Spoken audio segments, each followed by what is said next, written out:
Good afternoon, everyone. I'd like to welcome you to the City of Santa Barbara Planning Commission meeting for April 8th, 2021. If we could please have the slide up on the screen to welcome everyone to today's hearing. I'd appreciate that. Madam Chair, this is Renee Brooke. I am not able to share my screen at the moment. Let me work on that. Sure. In the meantime, why don't we ask Mr. Busk to let members of the public know how they can participate with us today. And that's electronically. And we'll also ask the rest of my colleagues to come online, please, because then we're going to go to roll call. There we go. Okay, thank you, Chair Schwartz. For members of the public, if you would like to make a public comment, please raise your hand by clicking on the hand icon on the GoToWebinar control panel, and that will indicate to me that you wish to speak. You only need to click the hand one time, and a raised hand is indicated by a red arrow pointing down. Thank you.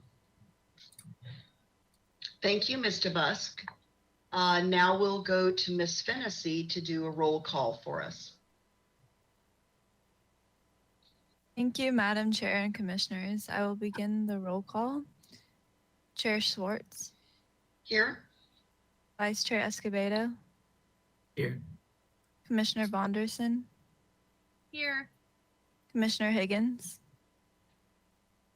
Here. Commissioner Lodge. Here. Commissioner Reed. Here. And Commissioner Wiscombe. Here. Thank you. We have a quorum. Thank you, Ms. Fennessy. Now we'll go back to Mr. Busk to see if during our preliminary matters, we have any requests for continuances, withdrawals, postponements, or addition of ex-agenda items. Thank you, Madam Chair. We have none. Very good. Any announcements or appeals? There are no announcements and no appeals. Okay, moving right along. We're now at the point where we're going to review and take action on the March 18th Planning Commission meeting minutes. So I'll take a moment and we'll turn to that document to see if there are any revisions that are required by any of the commissioners. I don't see any hands up. So would someone like to make a motion to approve? Yes, Madam Chair, move to approve. Thank you, Commissioner Wiscombe. Thank you, Commissioner Reed. We have Wiscombe and Reed. Any discussion on that motion? Seeing none, Ms. Fennessy, would you go ahead and do a voice vote on the March 18th meeting minutes? Thank you, Madam Chair and Commissioners. I will begin the roll call vote. Vice Chair Escobedo. Yes. Commissioner Bonderson. Yes. Commissioner Higgins. Yes. Commissioner Lodge. Yes. Commissioner Reed. Yes. Commissioner Wiscombe. Yes. And Chair Schwartz. Yes. Thank you. Motion passes. Thank you, Ms. Fennessy. Mr. Busk, do we have any members of the public who would like to speak to us on items not on our agenda today?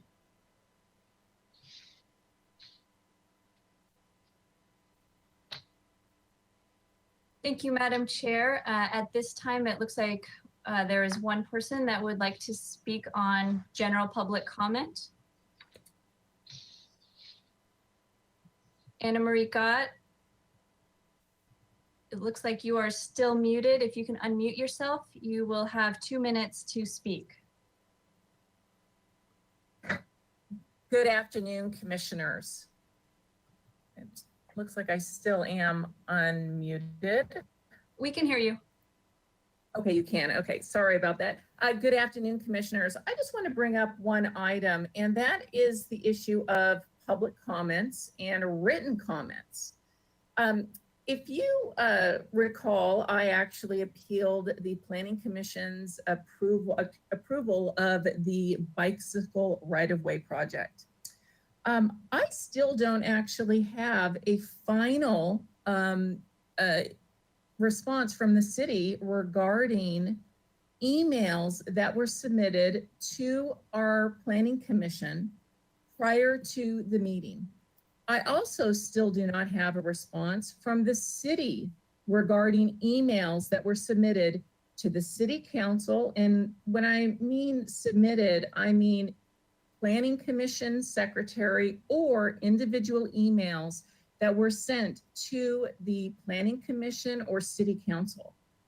And as of today, over 50 days after this was heard in front of the city council, I still do not have the emails that were sent to the city council prior to the appeal in the 2 weeks leading up to the appeal. And so I'm just wondering what your process is when you receive an email from a member of the public about an item on the agenda. Do you immediately send that so that that can be submitted as a public record? Because it is a public record. If you receive a comment on an item that you are going to be making a decision on at Planning Commission, that is a public document. And I'm just wondering what your process is. And if you don't know what your own process is, maybe you need to create one, because we are not actually documenting what the public has to say right now, up until the time that you actually hear an item and make a decision. Thank you. Thank you, Ms. Scott, and I am aware of your Public Records Act request. I don't know if Ms. DeBusk or Ms. Ostringer wants to comment further or to follow up with you. Ms. DeBusk, did you have any thoughts about follow up with Ms. Scott? Madam Chair, not at this time. We'll be following up under our standard procedures. Okay. Okay, I think that was our only general public comment today. So commissioners, you can go ahead and turn off your webcams. We're going to go to our next item. This is item number Madam 3. Excuse me. Oh yes, written correspondence. Thank you. Yes, thank you. We'll ask Ms. Fennessy if we've received any. Yes, we have received public correspondence from Judith Raimondi and Francisca Galt on items not on the agenda that were distributed prior to this meeting. Thank you. Thank you.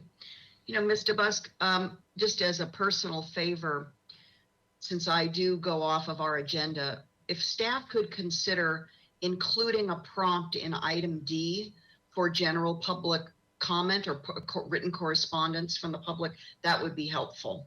If you could consider that, please. And then I can ask Ms. Fennessy to do that, and I don't have to write that as a note to myself each time. Very good. So we're now going to go to a continued item.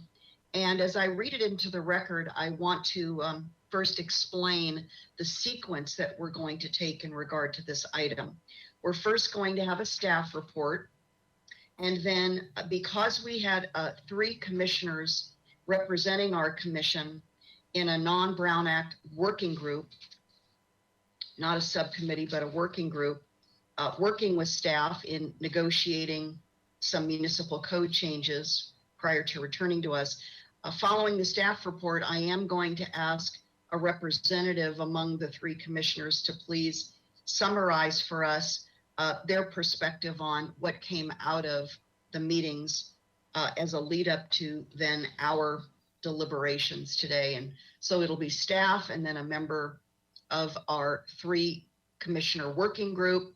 And then I'll see if there's any public comment, and then we'll come back to the commission for questions and ultimately deliberations. So is that, let's see, who is that? Is that Ms. Brooke who's going to be? No, I'm sorry. Is that Mr. Henschke and Mr. Cotto providing the presentation on this item? Ordinance amendment, amending sections 1.25.50, 30.205.50, and 30.280.030 of the Santa Barbara Municipal Code relating to review of development projects for pre-existing code violations. Hello, Mr. Cato. Hello, Chair Schwartz. Nice to be before the commission one last time. My Now, name's wait a Danny minute. Cochran. Why do you say one last time, Mr. Cato? Maybe we'll have you back. I mean, who knows? Could be, but I don't know if you know this, but my last day working is April 23rd. I'm retiring as of that date. Well, thank you for giving us the big reveal today. Maybe you won't be back then before us, but we'll see you around town if we don't see you before then. So please proceed, Mr. Cato. Okay, thank you very much. My name is Danny Cato, the Senior Planner for Zoning and Enforcement, and I'll be giving the presentation for this item, zoning ordinance amendments regarding pre-existing violations in association with development review projects. Okay, can we move to the next slide? Okay, so for a little background, we first came to the commission February 4th, and we had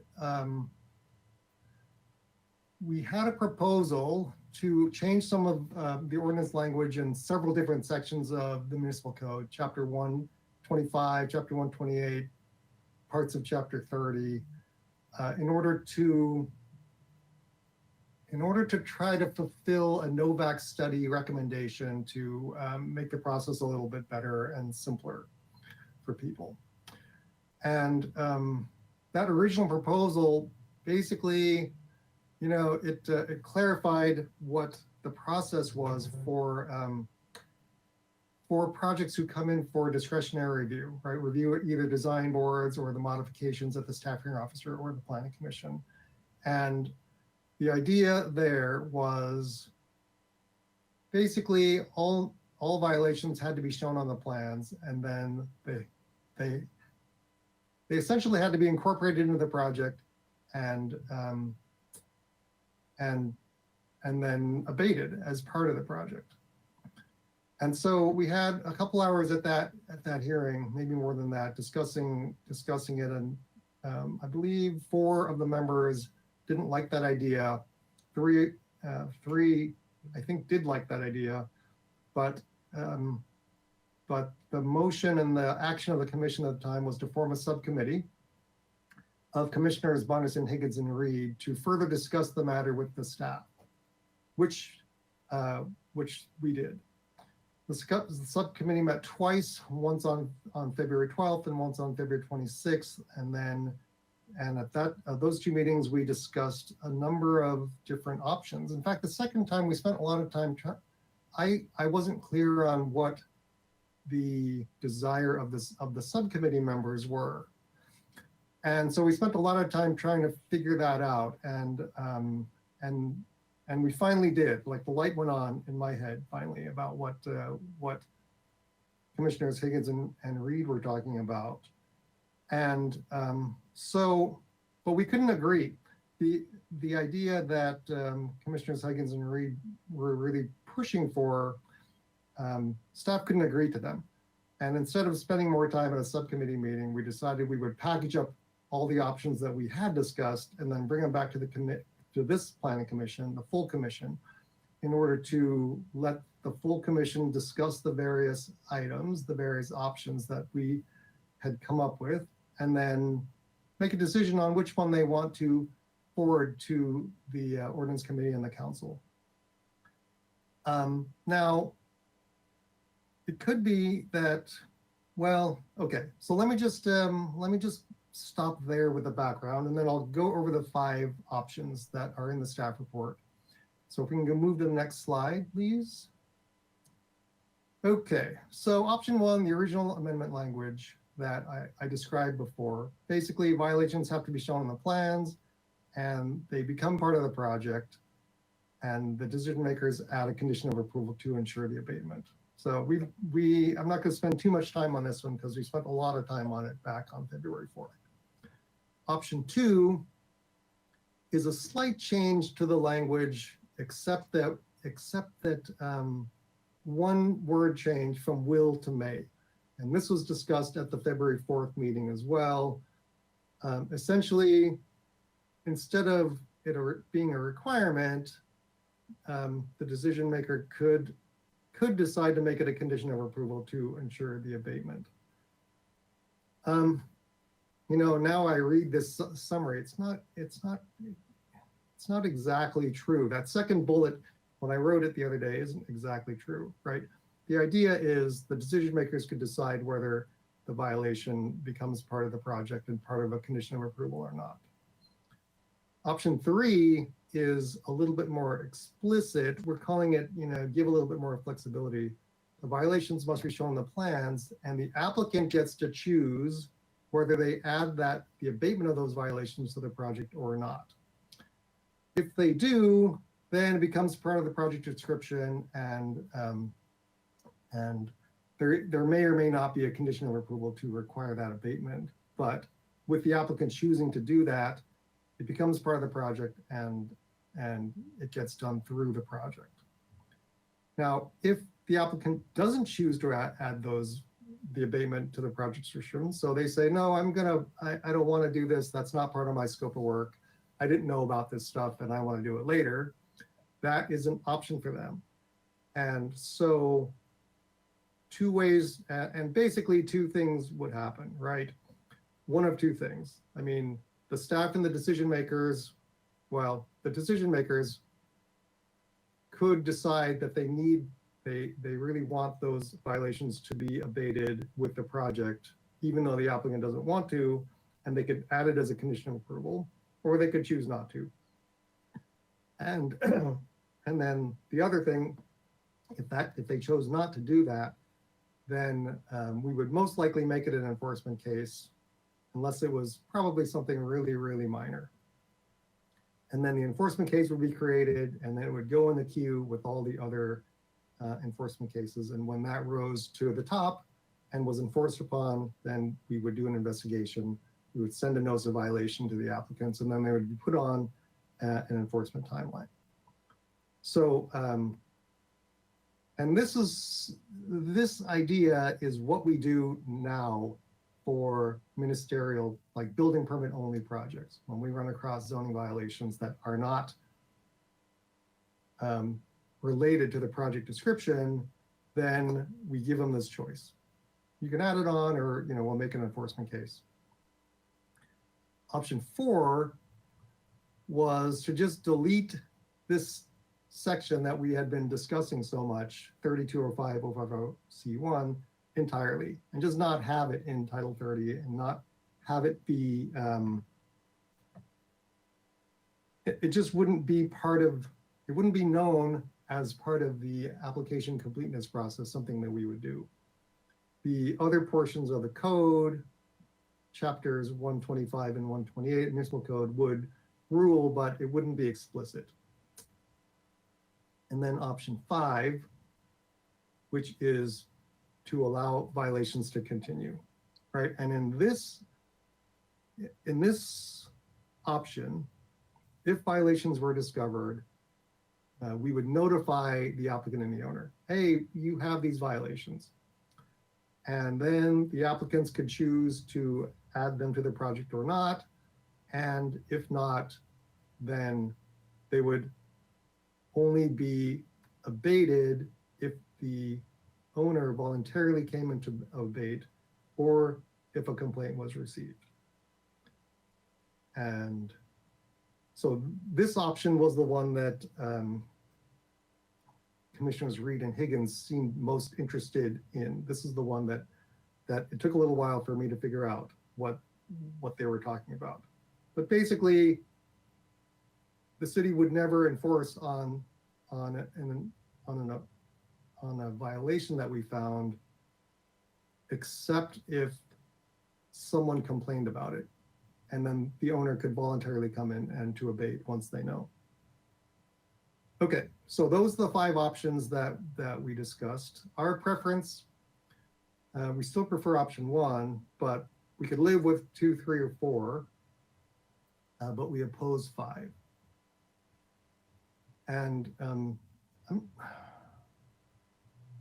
gonna wait for questions. I'd like to hear what the subcommittee had to say about these options before I go into tons of detail about why we got there.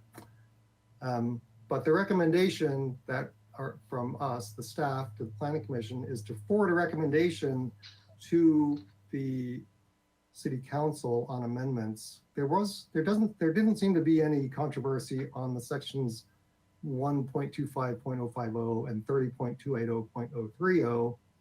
So we haven't changed those. And then, our recommendation is to forward one of the 5 options to the commission, to the city council. And so I will end it there, and then I'm sure there'll be a lot of questions and comments, and I'll type in at that time. Thank you. That concludes my presentation. Thank you, Mr. Cotto. I have a question for you just to make sure I'm following the documents that we received. In option 5, the last sentence, the 2 last sentences seem to indicate that staff has not developed any municipal code language for this. Is that correct? Yes. I'm not overlooking something in our packet. No, you are correct. We are so against number 5 that we didn't think that it was worth. And it would take quite a bit of ordinance language changes from what Attorney Henschke said, that we didn't feel that it was going to be worth the time to do it unless the planning committee. Let's say the planning commission after today's hearing decides that's the way we want to go and that's the recommendation we want to make to the council. Then if that's the way the commission wants to go, then we would have to make that. We would have to, come up with that ordinance language.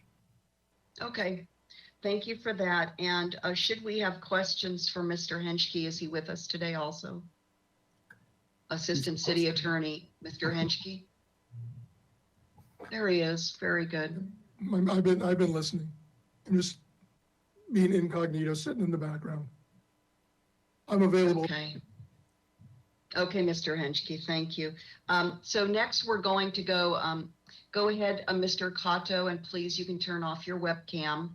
We're going to go to Commissioner Reed, who had his webcam on first, to hear from the subcommittee. And if you could really just kind of in summary form, give a readout to the commission, and then we'll ask Ms. DeBusk if there's any public comment on this item. Happy to, Chair Schwartz. And while we didn't necessarily agree at the end of the day with Mr. Cotto, he was a professional and really helpful to work with, and sorry to hear he will be leaving. So a comment or an email was distributed through the commission secretary regarding the June 2nd, 2020 cancel agenda report and NOVAC report, specifically recommendation 19. This was sent because it was a point of discussion in both sub or working group meetings. So the proposed municipal code amendment we're discussing is in connection to that NOVAC recommendation 19 found in the NOVAC report, and also what was presented to City Council back on June 2nd, 2020 in the council agenda report. So that's why those two are included, and you have the full documents or links to, and then specific excerpts that we referenced.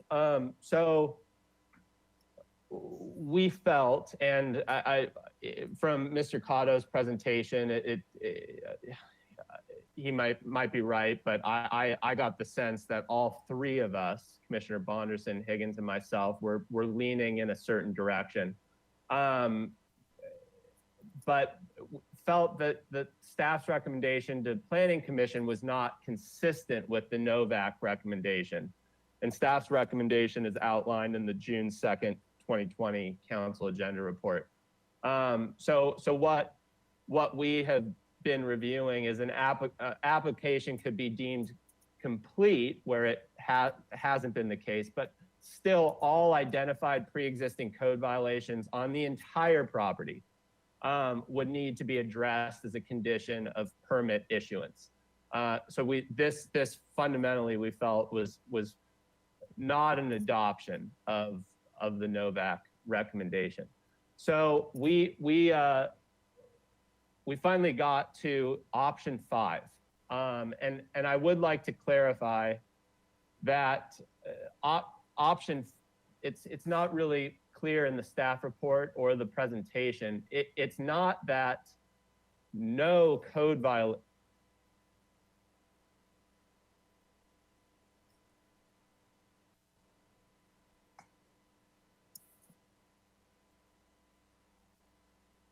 Can you hear me? Okay, strange. So to clarify option 5, it's not that no code violations would be abated.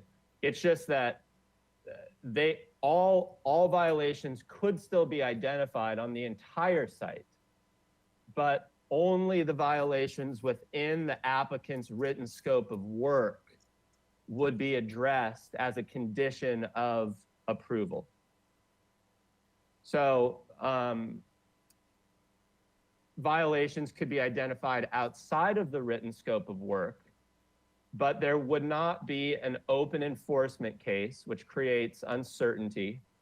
And there would not be a condition to address those violations outside the written scope of work for the issuance of that permit. That said, if you were to come back and apply for a permit that included a different portion of the site, and there were violations in that new written scope for an application, those would have to be abated. This would limit the staff's enforceable review to the written scope of work on an application and prevent them from mandating compliance site-wide. It would also keep them at their discretion from opening an enforcement case, which is effectively a hammer that can, drop at any given time on a property owner or tenant at a tremendous cost and inconvenience. So the idea was to really streamline the process, create more certainty in the process, and make it much more equitable for all applicants. Certainty is really the name of the game here. And so we felt that this was in line with the Novak recommendation. And what I think, I'll speak for myself, was a little disappointing is we were under the impression that all options would be given the same work effort, that there would be proposed language for every option, draft ordinance language. So that there isn't for option 5 is a little disappointing, and emails were sent without response, just trying to ensure we had what was discussed for this conversation. So that's about it for my summary. Okay, thank you, Commissioner Reed. Commissioner Higgins, you came on next. Did you want to sort of supplement anything that Commissioner Reed said from your working group's vantage point? Well, one question, just to clarify, option 5, and we're really, throughout all the options, what we're talking about are violations that are unrelated to the project that's being proposed, correct, Mr. Kato?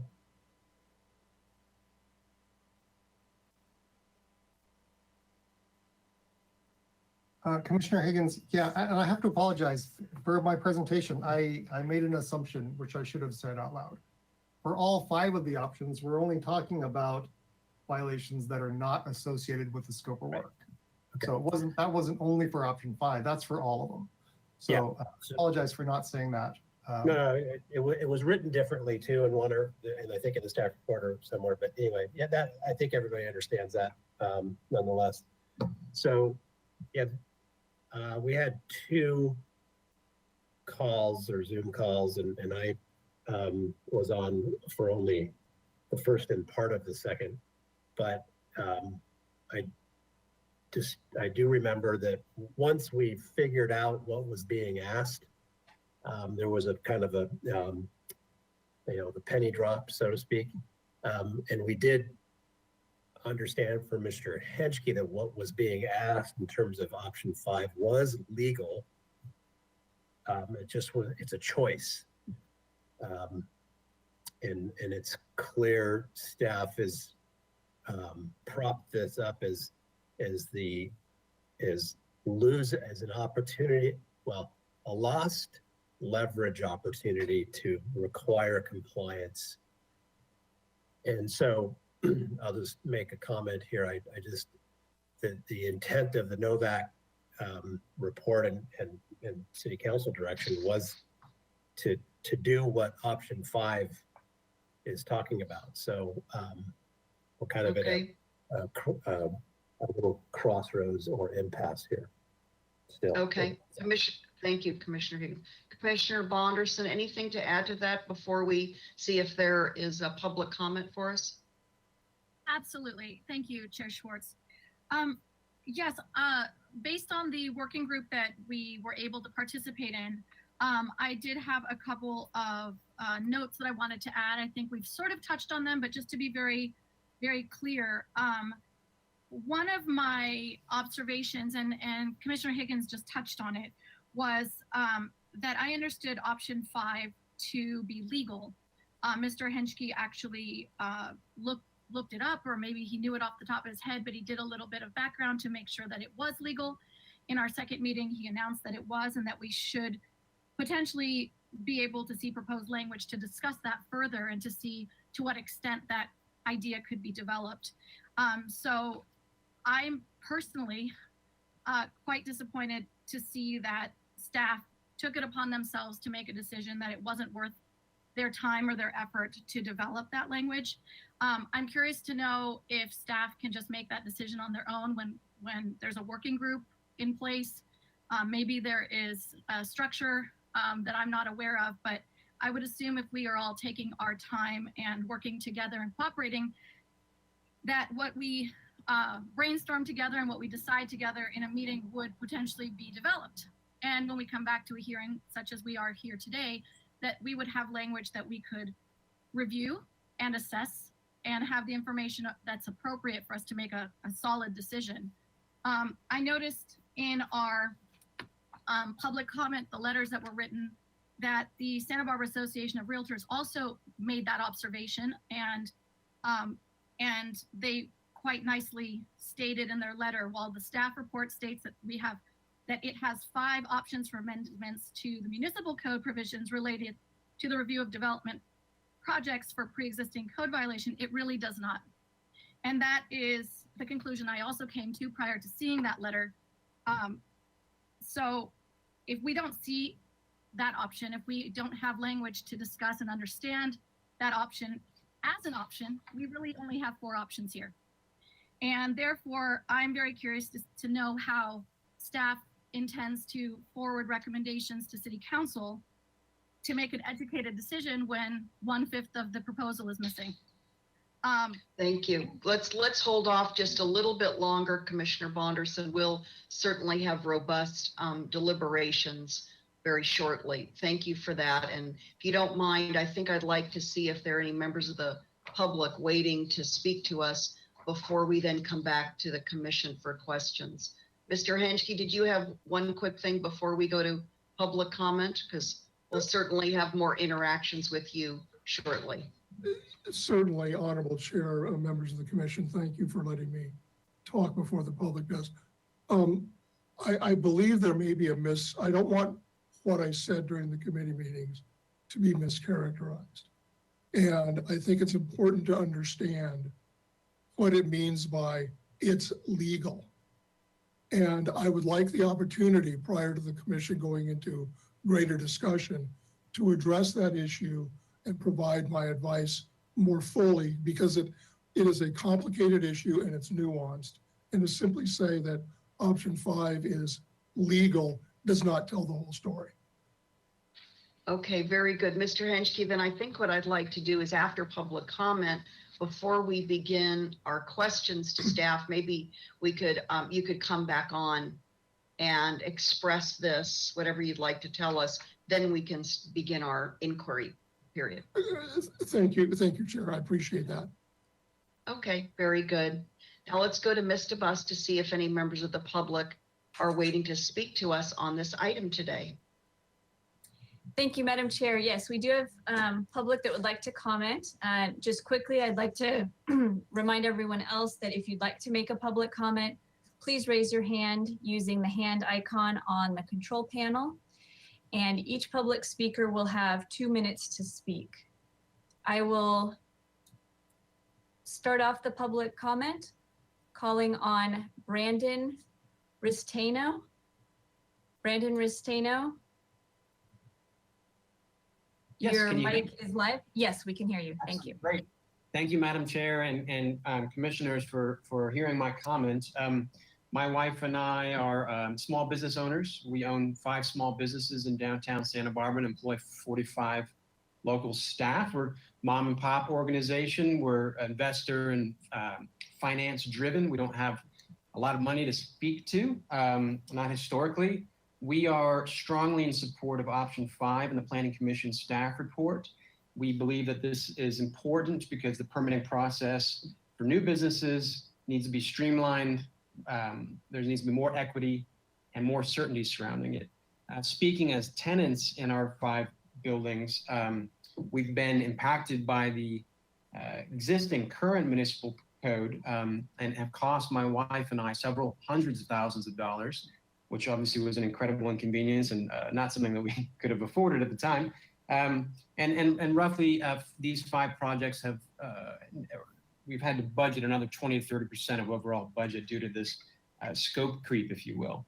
And primarily our biggest concern and issue with this issue, this item is that a lot of these things are out of our control. It's a property owner that might have, for example, a violation that's outside of the scope of our work that we are under no power to correct or control, but suffer the direct financial and time penalties due to it. Anyway, just wanted to reinforce that we strongly support option 5 and really appreciate your time and consideration. Thank you again. Thank you, Mr. Ristano. Thank you. The next speaker is Anna Marie Gott. Anna Marie Gott, you have been unmuted and you have 2 minutes. Good afternoon. The first question I have, commissioners, is do any of you own or have interest in any property or businesses with an existing violation? And if you do, and it's causing any problems with development or with the business, should you be voting on this? And can we get the city attorney's recommendation? The next thing that I really want to talk about is option 1. You should be moving forward with that. Option 5 should be completely off the table, as the other ones should also be taken off the table.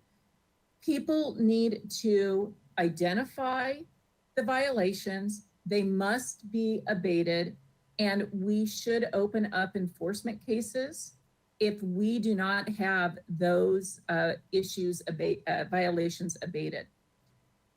You could have problems with triggering stormwater, which may not be abated. You could have substandard housing. I have seen projects that have gone into review by staff and entire trees have been clear cut and the plans do not even show that. They show only the after effects of what the property owner has done. I have also seen projects where the project says there's a garage and it shows a garage in the property illustrations for the design files. But the problem is that garage has been sealed off, no longer is a garage and is now living space. And so we have people that literally lie on the plans and try to get approval for things when they could have never been approved. And we're not even putting in enforcement cases because we're not requiring actual photos of a building or a location, which should be required with every design file. So those are my comments. But if Thank we you, could get Ms. the city Thank you, Ms. attorney Scott. to address the first issues, I'd appreciate it. Thank you. Thank you, Ms. Scott. Next public speaker, Mr. Busk. Thank you. The next speaker is Brian Johnson. Brian Johnson, you have been unmuted and you'll need to unmute yourself as well, and then you'll have 2 minutes to speak. Can everyone hear? Yes. Thank you. Thank you to the subcommittee for your work on this item. I'm speaking on behalf of the Santa Barbara Association of Realtors. I'm the president of the Santa Barbara Association of Realtors for this year. And we wrote the letter, and we appreciate you reviewing that and commenting on it. Just to reiterate, we don't understand why staff presented 5 options but only provided language for 4. How is the public supposed to review all of the ordinances when not all are presented? We can't determine today which ordinance we would support since not all were presented. And we would request that this item return to the commission once option 5 is written out, as we feel like that could be the best solution for not only residential but for commercial properties. So with that, I will end quickly. Thank you. Thank you, Mr. Johnson. And the next speaker is Joe Carrazza. Joe Carrazza, you have been unmuted and you'll need to unmute yourself and then you'll have 2 minutes. Thank you, Allison and Commission. I just wanted to speak briefly from my own experience renovating properties in town, representing property owners and ourselves. We've always had, I would say, positive interactions with the city staff, and they have been as reasonable as they could be with existing violations on the property. My understanding is under the current ordinance, there's no opportunity for them to, they're not even supposed to overlook a violation unrelated to the scope of a permit. And I'm appreciative that they're considering this now, but I would encourage staff and the commission to consider an option that would allow, really not make the staff have to be responsible for deciding what to enforce or what's not to be enforced. I think it's reasonable to, especially in the case of a small business owner trying to get a tenant improvement permit, to just be able to expect that they're going to come in and get a permit for the space they're trying to occupy, improve what they're looking to do, and not have to be concerned about doing work beyond their scope or not being able to open at all because of something that they're not responsible for.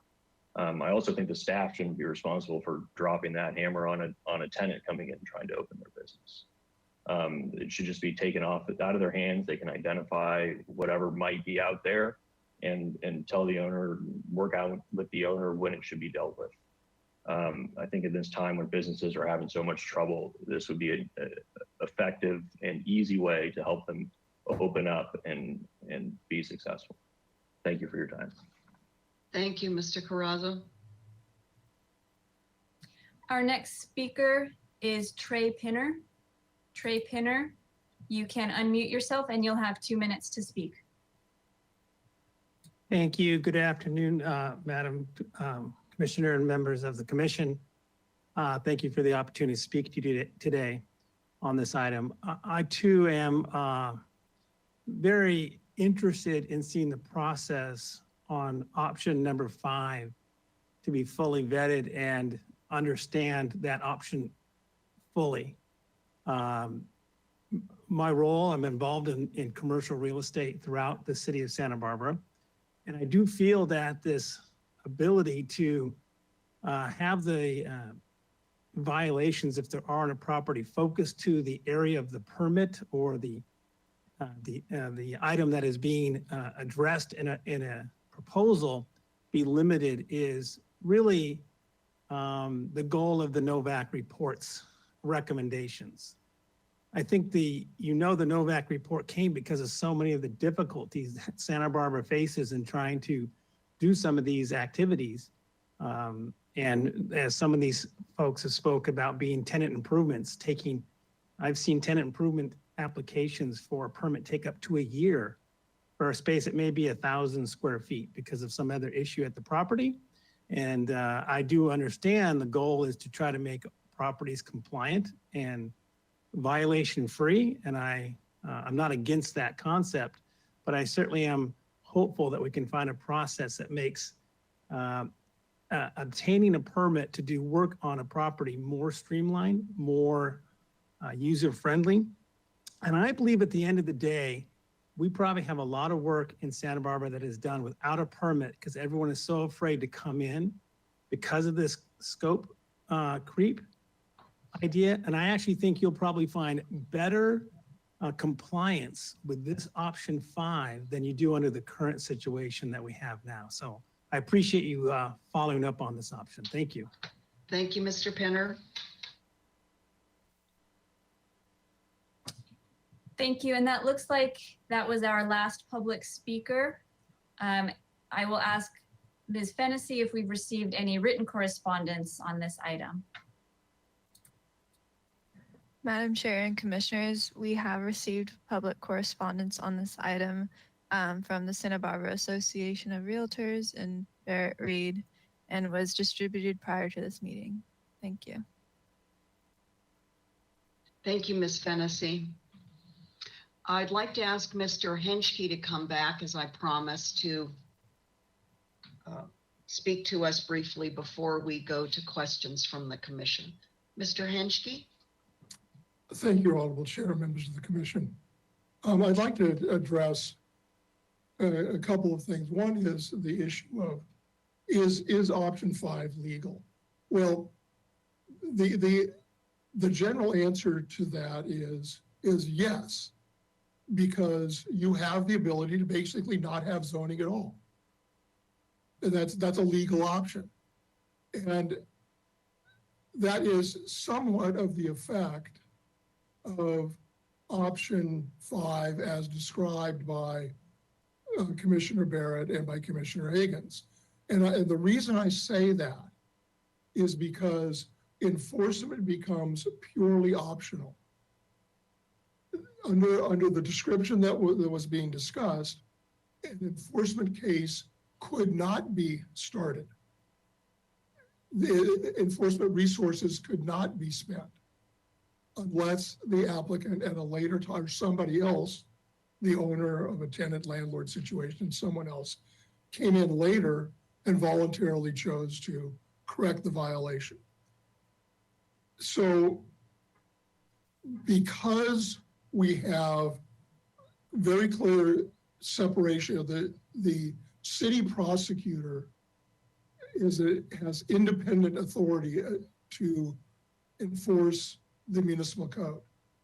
And that is a duty that's imposed on the city prosecutor by law and by council direction. So part of the reason why option 5 was not more fully developed is it would require a fundamental shift in policy and direction from the city council prior to us going forward and doing that kind of change. But we brought it back to the commission as an option, maybe not fully developed because we might not completely understand everything the commission is asking us to do within option 5. And there's some things that I've heard today during the presentation that might be included. A fundamental thing that we believe that we cannot include in option 5 is the concept that staff would be kept from opening an enforcement case. That is basically just inconsistent with the notion of having a law. Now, if council directs, they could say, we're not going to dedicate enforcement resources to certain violations. Council can allocate budgetary resources, financial resources, they can do those things.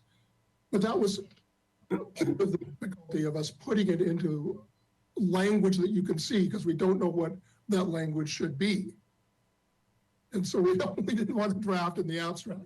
One thing I would like to point out in this is in the Novak report, the focus was on the practice of including the abatement as a required part of the application process. And what they indicated as part of the report, and I'm reading from it now, if violations are discovered during plan review, correcting them should become an enforcement case, not part of the discretionary review or ministerial review process. That is different than the option 5 direction that we received, we think, from the subcommittee. Now, we may have misinterpreted, but when it was described again today, the notion of unaddressed violations would only be addressed through a later application, and it would not be referred to enforcement, and staff would be kept from opening an enforcement case. That is something that we don't, that part of it, we don't think is a legally available option at this time. So if you want to direct that certain things be done that are different than they are now, we can do that. But we're going to say we cannot open an enforcement case, and we can never abate a violation as part of an application. That's a fundamental shift that we need council direction on first. I understand. One moment, Miss Commissioner Higgins.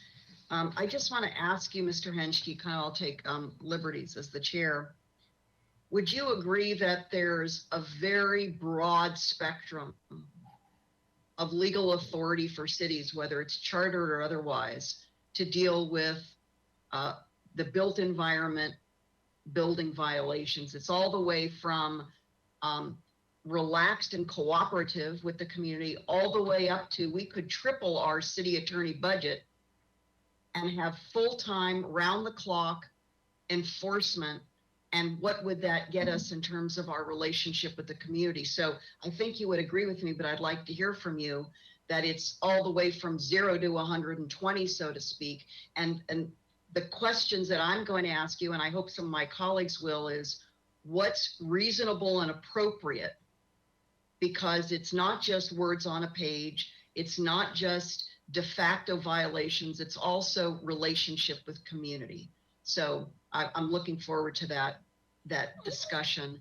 And did you want to, go ahead. Yeah, I can answer that question because I think that you're basically saying what I, in more and better words, what I said when, yes, it's illegal. You have the authority and it is a broad range.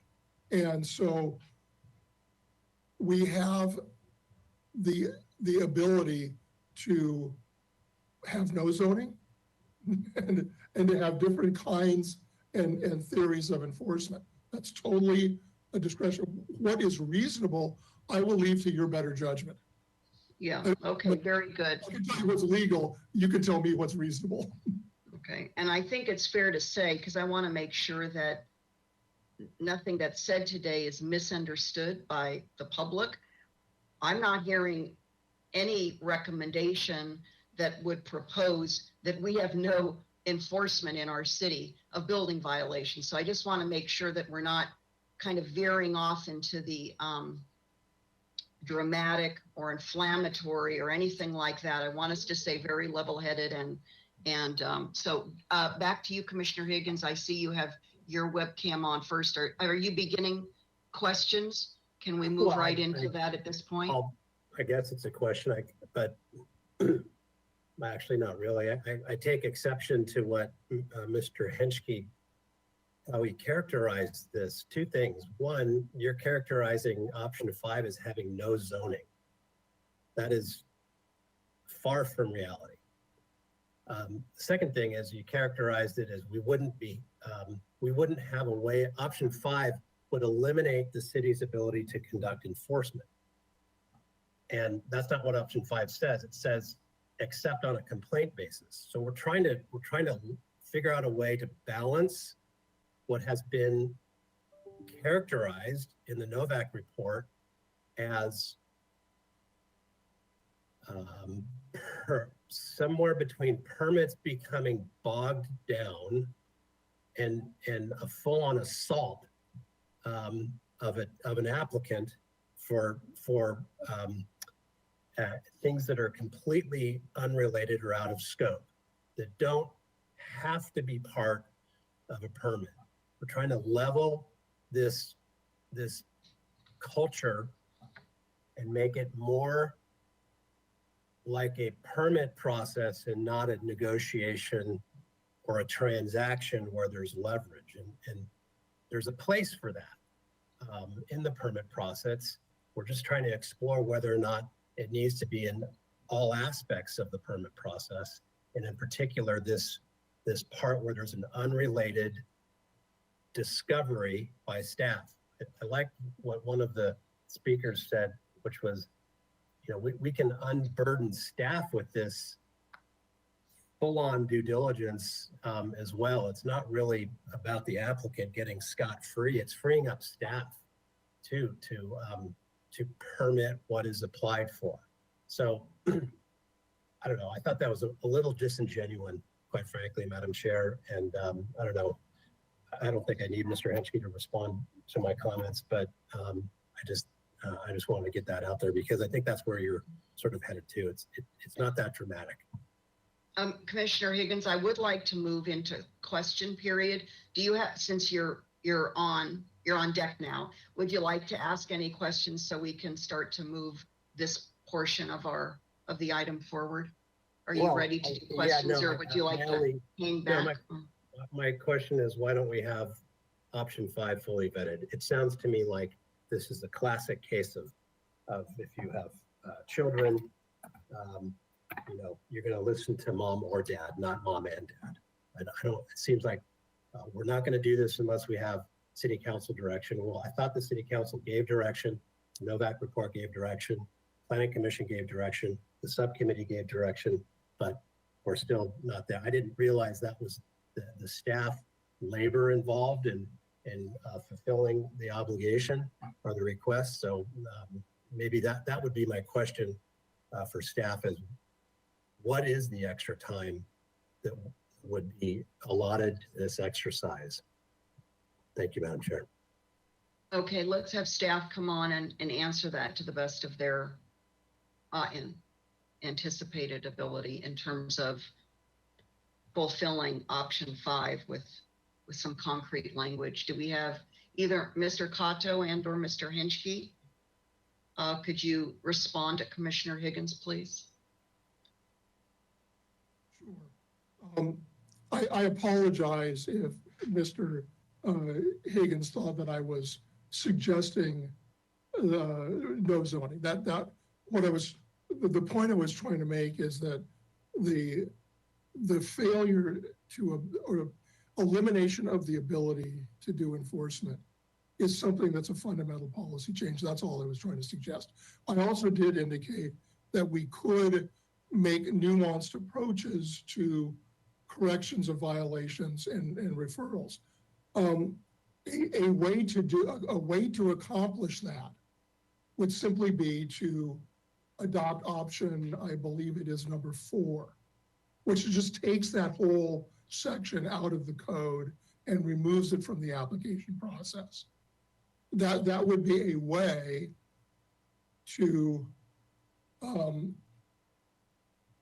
streamline the process and only make the applicant show on the plans what the applicant wanted to do. Now, if you wanted to do something beyond that, then tell us what it is, where we draw the lines, and we can draft language that draw the lines. But without having the fundamental policy direction first, it was not really possible to write what the committee wanted, because enforcement on a complaint basis, not allowing enforcement to proceed, only fixing violations on a later application are all inconsistent with kind of the fundamental notion that the violations can be enforced through the existing process, such as working with the applicant, giving a notice of violation if necessary, issuing a civil citation if the violation is not corrected. That normal code enforcement process should not be precluded to us. And that was what seemed to be the direction of the subcommittee. If we misunderstood it, then we misunderstood it. Okay.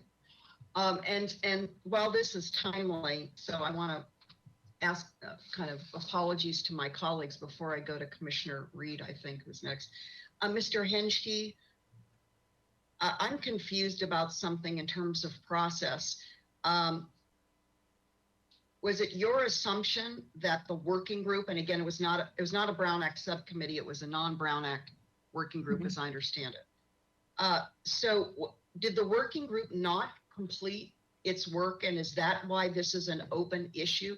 I've served on many Brown Act and non-Brown Act groups in my 11 years, so I'm confused about why this is hanging out there and why we're going to be spending this kind of time today, when I thought that if you could go off and do your working group effort, there could be hopefully some negotiated resolution, and we have a nice package of compromise to bring back to the commission today. Thank you, Honorable Chair, members of the commission. I'm the wrong person to ask that question to. That question would be more appropriately addressed to either Ms. Brooke or Ms. DeBusk. I don't know the answer. I don't know the answer. All right, I'll pursue that later. Commissioner Reed, I apologize. Commissioner Reed or Bonderson, which one of you was next? Commissioner Reed. Okay, Commissioner Reed, questions, please, for staff. Yeah, Chair Schwartz. So I just need to clarify again on option 5. It was just stated again that this is option 5 is the complete elimination of staff's ability to enforce. This is not the case. This was option 5's intent is for staff to enforce violations found in connection to and relationship to the written scope of work on an application. It's not the elimination, complete site-wide elimination to enforce. It's a limitation on the scope of enforcement. And that is what the recommendation 19 clearly states. And to Mr. Henschke's point in reference to the last sentence or two of that recommendation, when it says something could be corrected by enforcement case, they're referring to the written scope of work, not outside the written scope of work. So they're talking about staff could create an open enforcement case for violations found within a written scope of work. In our working group, we suggested that staff require those violations to be abated potentially as a condition of permit issuance or we're open to whatever the enforcement mechanism is, and that can be debated. That's fine. It's just, it shall not expand beyond the written scope of work. That is the crux of it. And so the means of enforcement, code enforcement, is not solely complaint driven. It is enforced by whatever means necessary inside the written scope of work. If there are identified violations outside of it, that could be or would be addressed either by a subsequent application that includes a violation in whatever area, or it could be complaint driven. But the enforcement in option 5 would not be solely complaint driven. I think that's an important clarification.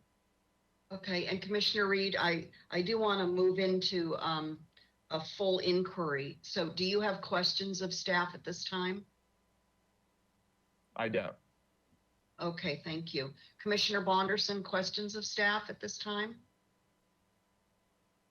Yes, thank you, Madam Chair. I do have questions. I would like to start with clarifying one thing before I go into my question, and just wanted to mention in Mr. Cato's presentation, he alluded to the fact that Commissioner Reed and Commissioner Higgins were encouraging the development of option 5. And I want to just be clear to my colleagues that is in fact true. I wasn't as much of a figurehead pushing that idea through. I probably tend to lean a little bit more in the direction away from option 5 on the spectrum. However, that being said, I am obviously in a position to, read and understand all the options before coming to a final decision. And therefore, it was important for me during the working group, and it was an open discussion that everyone was involved in during those meetings, that although I wasn't the leader of that option, that I was very open to seeing how it would develop. And so the discussions that we're having here today that you hear, that the group is hearing, is a bit surprising to me, because I thought that we had clarified some of the things that seemed to be a misunderstanding today. So I'm hoping that by asking the following questions, I may be able to understand a little better where that misunderstanding may have taken place. And it may be helpful for all of us to understand that as a group that needs to make a decision today.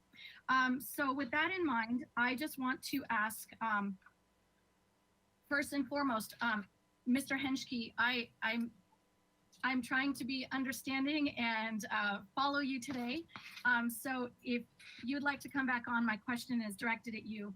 I hear what you've said to us. I'll wait. Hello, Mr. Henschke. I'm hearing you, I'm understanding you, I believe, and I want to make sure that I'm on the same page. You've mentioned twice now that the goal is to have us tell you what you or staff, just generally from the city, what we want you to do, so that we can define and describe where we draw the line. And I believe, and I might be wrong, and maybe this is where the misunderstanding took place. I believe that Commissioner Higgins and Reed did that in our second meeting. And when we ended that meeting, I was asked by Mr. Cato and yourself, and I also agreed that I was open to hearing how option 5 would be developed before saying no to it myself. I was curious to know what more you would need from us, if that's part of our decision today, to give a recommendation, ask you to do something, not you, but staff, to do something. What exactly do you need to hear from us today? What range of detail would you need to hear from us to be able to take that step forward and develop option 5 further? Thank you, Honorable Chair, Commissioner Bonderson. Exactly what you're doing. You're providing additional comments and directions and clarifications as you speak that are helpful to coming to a better resolution. And that's really what we need. The difficulty is I'm hearing a couple of different things, and perhaps you could provide direction on that. The notion that if we know about a violation, we can't do anything about it unless somebody complains about it, puts the city in a very, very difficult position legally, because if we don't take an enforcement action on something that we know about, and then we get a complaint from somebody else on the exact same thing, and we enforce on the other person, but not on the other person that we know about, then we have a situation that results in inconsistent application of the rules. And that inconsistent application of rules can frequently result in things like cities getting sued and potentially losing because of inconsistent application of rules. And so if the idea is that an application comes in, if it's within the scope of work, it's taken care of. If it's not within the scope of work, it's not, that application can still go through, but the violation gets resolved otherwise, that's one thing. But if the direction is, if the application comes in, it's outside the scope, you can note the violation, but you can't do anything about it unless somebody else complains. That's a different problem. And that's where I'm gonna consistently push back on the notion that if we know about a violation, the only way that we can fix it is if somebody complains. And just to be clear, we don't want that limitation, correct? That the only way we can deal with it is if somebody complains. We want the ability for staff to be able to identify it, acknowledge it, and handle it. Is that correct? I think that I think the issue revolves around how does staff handle it? And if the direction is it gets handled as part of the application if it relates to the application. Otherwise, it gets handled in a different process. That's okay. But that wasn't what we were hearing from the subcommittee. At least not when we talked before. We're hearing of something maybe a little bit different now. That actually leads me to my very next question. So thank you for that. I appreciate your answer as well, because your answer just now made a lot of sense to me. I think it made it a little bit more clear why there may have been a disconnect. I don't think it's as much of a misunderstanding as that the goals between everybody involved may not have been as well defined as we might have needed. And that following question was, if I recall correctly, and I might be wrong, I believe Commissioner Reed sent out a follow-up email the week after our last meeting asking if we should meet again or if there were any questions, ultimately requesting feedback to see how you were all doing and if you needed any extra time with us. I assume, and I'd like to know from your standpoint, this was my very first experience in a working group. I would assume that when staff hit a bit of a road bump or felt that they couldn't pursue it any further, or if it wasn't really going the direction they wanted to, so they just gave up and stopped working on it. Perhaps at that point, we should have had a follow-up meeting to discuss those goals so that we wouldn't be losing time here today.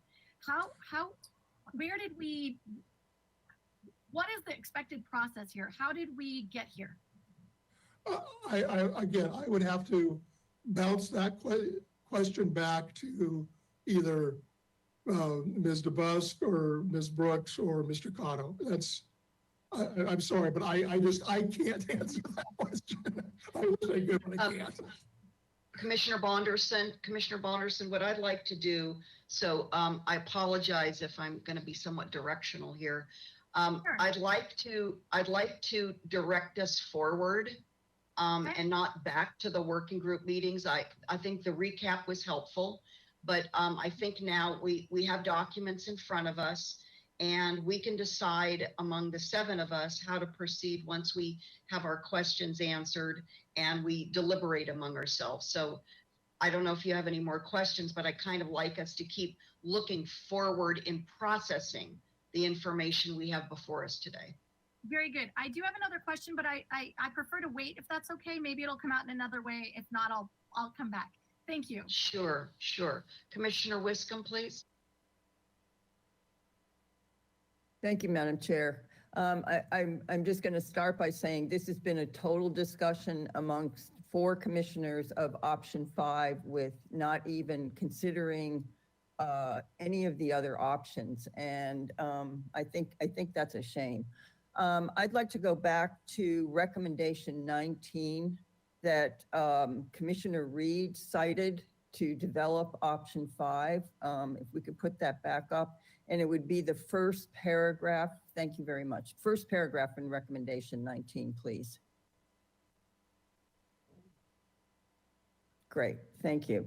Okay, so we, in any sort of design profession, consultant profession, et cetera, all know about scope creep. We hate scope creep and it costs money, and I totally understand that. And this basically says, halfway down in this first paragraph, this results in scope creep for a project, forcing applicants to address a myriad of issues on the property rather than just the project they submitted for review. So my question is, if you go look at option 1, which 3 commissioners in February favored, they actually favored not continuing this. If you go look at option 1 and you go to 3205050 under C1, which is the zoning ordinance violations, if we could put that up. Can we get there? It's page 8 in our staff report. Yeah, okay. It's page 8.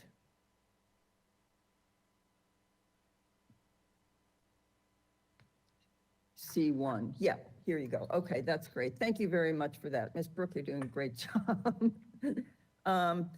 Why would not we be able to, this is going back to recommendation 19, why would we not be able to, under this section, which is zoning ordinance violations, be able to put if unpermitted or unauthorized site development uses or structures exist in the project area or in the project description, and go on from there. And then that limits it to exactly what I believe recommendation 19 was talking about, which was the scope creep to the whole project site.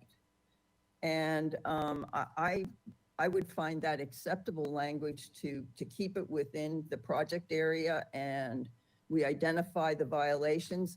I think, you know, there's a lot of savvy developers out there, and I think they've got to know what their zoning violations are on their properties and probably have done their due diligence before they even purchase the property. So, and I'd be happy to hear from my fellow commissioners on that, but I think that would perhaps solve the problem of getting us away from scope creep and into just the project area or the project description. Commissioner And Wiscombe, did you want to yes. pose that to any particular staff to respond to, or? Yes, I'd like to pose that to Mr. Cotto. Yes, thank you.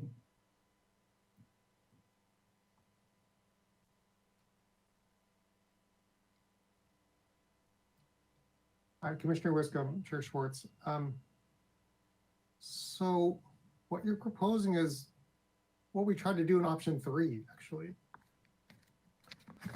Okay.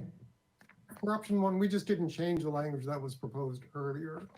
But option Right. 3 attempts to do exactly what you're saying. If we could go to option 3. And there's a bunch of, Ms. Brooke, if you go to the back of the PowerPoint, there are 5 slides with the actual language of 3205050. And it might be just easier instead of doing that. So I'm just going to read this. If unpermitted or unauthorized site development uses or structures exist on the site, the nature and extent of each unpermitted or unauthorized site development use or structure must be stated on the application. Correction of violations related to the project description must be included as part of the project. Corrections of violations unrelated to the project description may be included as part of the proposed project, or the city may require the violation to be corrected as a condition of project approval or through enforcement action pursuant to chapters 125 or 128 of this code. Deferral of an enforcement action shall not constitute authorization for the continuation of the violation or waiver of or estoppel against any future enforcement action. This doesn't do exactly what you say, No. but it's pretty close. What we were trying to do was respond to Commissioner Bonderson's. It seemed at least to me that she wanted some unambiguous language that everybody could follow, explicit about what the process is. So, so what you're proposing, I think, is something slightly different in that you would stop at the first, you wouldn't even. What I'm proposing, Mr. Cato, is, okay, if you're gonna use this one, is, okay, I'm good with this because it says,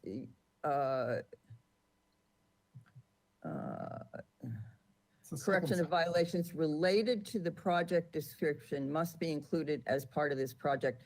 Where I fall down on this one is corrections of violations unrelated to the project description may be included as part of the proposed project, or the city may require.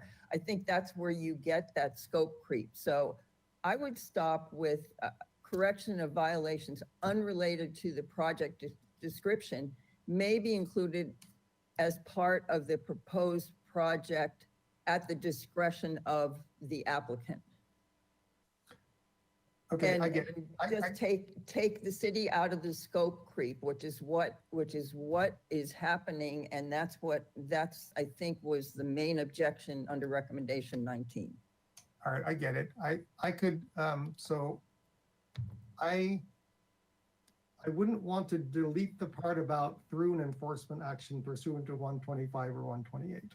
I would kind of make that third sentence, which starts on the end of line 5, corrections of violations unrelated to the project description may be included as part of the proposed project, or, and then skip the rest of that line, the beginning of the next line, or through an enforcement action pursuant to 125 or 128, right?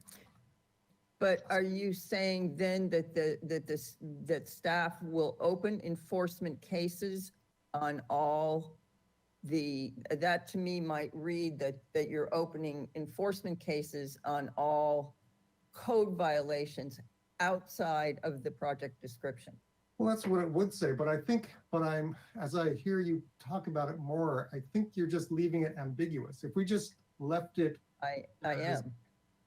At the end of. I'm trying to take the ambiguity out of the development application. You as the applicant must deal with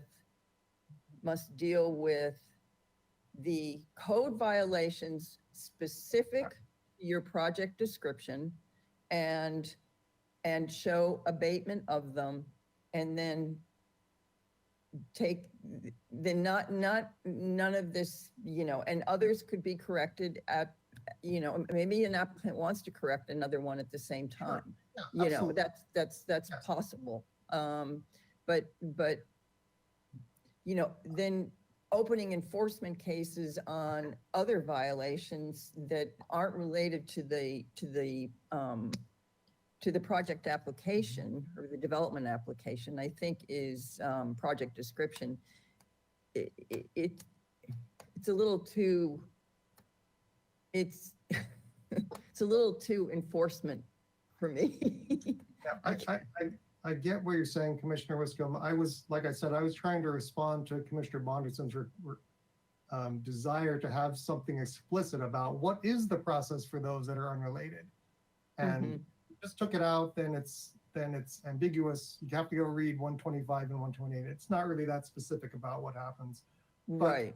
But, I mean, it is an option, right? It's sort of like what you're proposing is sort of a little bit of a combination between option 3 and option 4, which is deleting it altogether, right? Yeah, I don't favor option 4, deleting it altogether, although I don't want to get into deliberations. We haven't talked about anything but option 5 until I came on. So I'm just, that's all I'm trying to do is to figure out a way, as you know, to get to eliminate the scope creep, which is what's happening, oh, well, you didn't fix this. Well, it's unrelated to the project description. Well, no, you're going to need to abate this. So take the staff discretion out of that part of the process.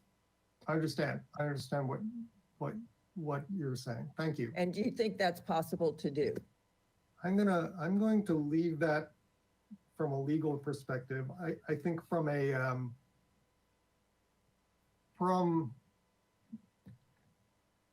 a staff preference, I would put that in, you know, how I said in the end, if we rank the 5, we like 1 the best, 2, 3, and 4 were fine, but we didn't like 5. I would put this, the Wiscombe option as in the middle as well. I think, you know, for my, Okay, who enforces these ordinances. Okay, Madam Chair, maybe Mr. Henschke could come on and just join the discussion about, since Mr. Cotto referred to him for a legal opinion on this. Thank you. The Wiscombe option. I'm not sure, I'll be honest with you, I'm not sure what this option is. I'm not either, Mr. Henschke, thank you. I'm trying to connect the dots. Yeah, and the other thing is,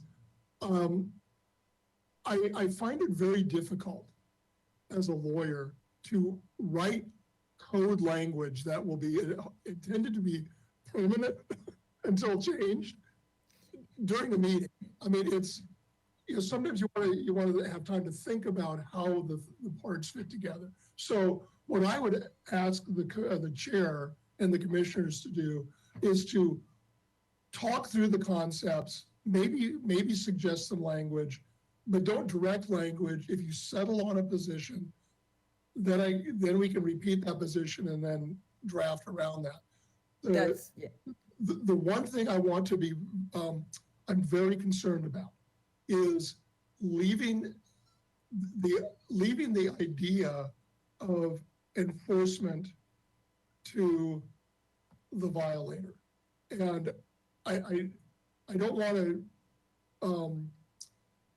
that to be over, I don't want you to take that as being overly dramatic, but the idea that the choice as to, you know, whether a violation gets eliminated and the violator is kind of, and Mr. Higgins may not like this analogy, but it's kind of like letting the drunk driver decide whether or not he gets arrested. That's not how we work. And so I need to caution the commission that whatever you do to streamline the process, you need to, I believe, allow the ability for staff to exercise the discretion to have some sort of enforcement. It may not be as part of the development application. That's okay. Take it out, approve the project.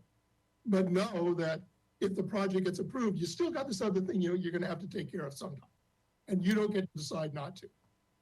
That's Well, what. Yeah, but Mr. Henschke, what I'm saying is that you correct your code violations in the project area or within the project description. And if you have code violations outside of that, an enforcement case is either going to be open through a complaint, or perhaps the applicant will want to abate them while they're working in the project area just to get rid of them, or perhaps they just stay there, which is where a lot of our code violations go. They stay there until something happens. And that's all I'm trying to do. Yeah, and Honorable Chair, if I can just continue the dialogue with Commissioner Wiscombe a little bit.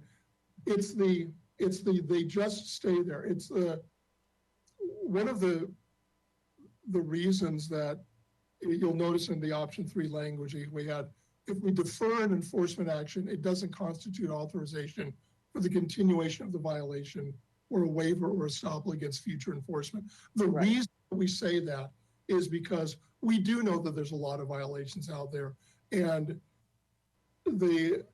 some of them come to our attention by complaint. Some of them come to our attention because we happen to be inspecting an adjoining property and we see it. Some of it comes to our attention through an application, but we have the ability, the discretion to enforce. A mandatory statement that says we can't enforce creates a real problem for the city legally. Okay, but but you understand Mhm.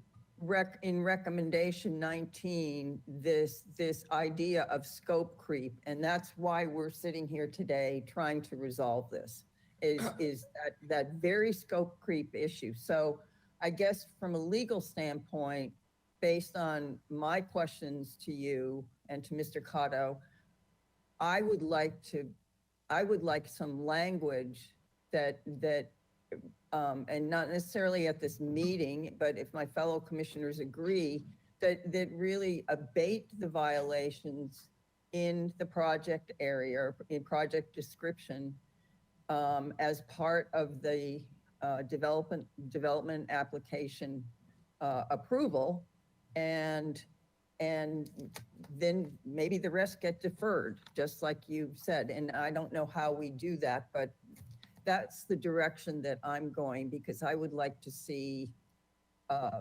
recommendation 19 taken seriously. So how we accomplish that legally is not up to me. If I may respond, I have a suggestion on how that might be accomplished if you chose to go that route. I think you said it earlier, and that was, if you simply stopped after the second sentence and deleted everything else, then what you're doing is you're correcting violations that are related to the project description. It's mandatory as part of the project, and then you just stop. And there's no, that would work. Oh, good, okay. Good, I like it. I like just stopping and eliminating sentences in code, so, okay. Thank you for that, Mr. Henschke. Okay, Madam Chair, that's the end of my questions. Thank you. Thank you. Commissioner Lodge, questions for staff?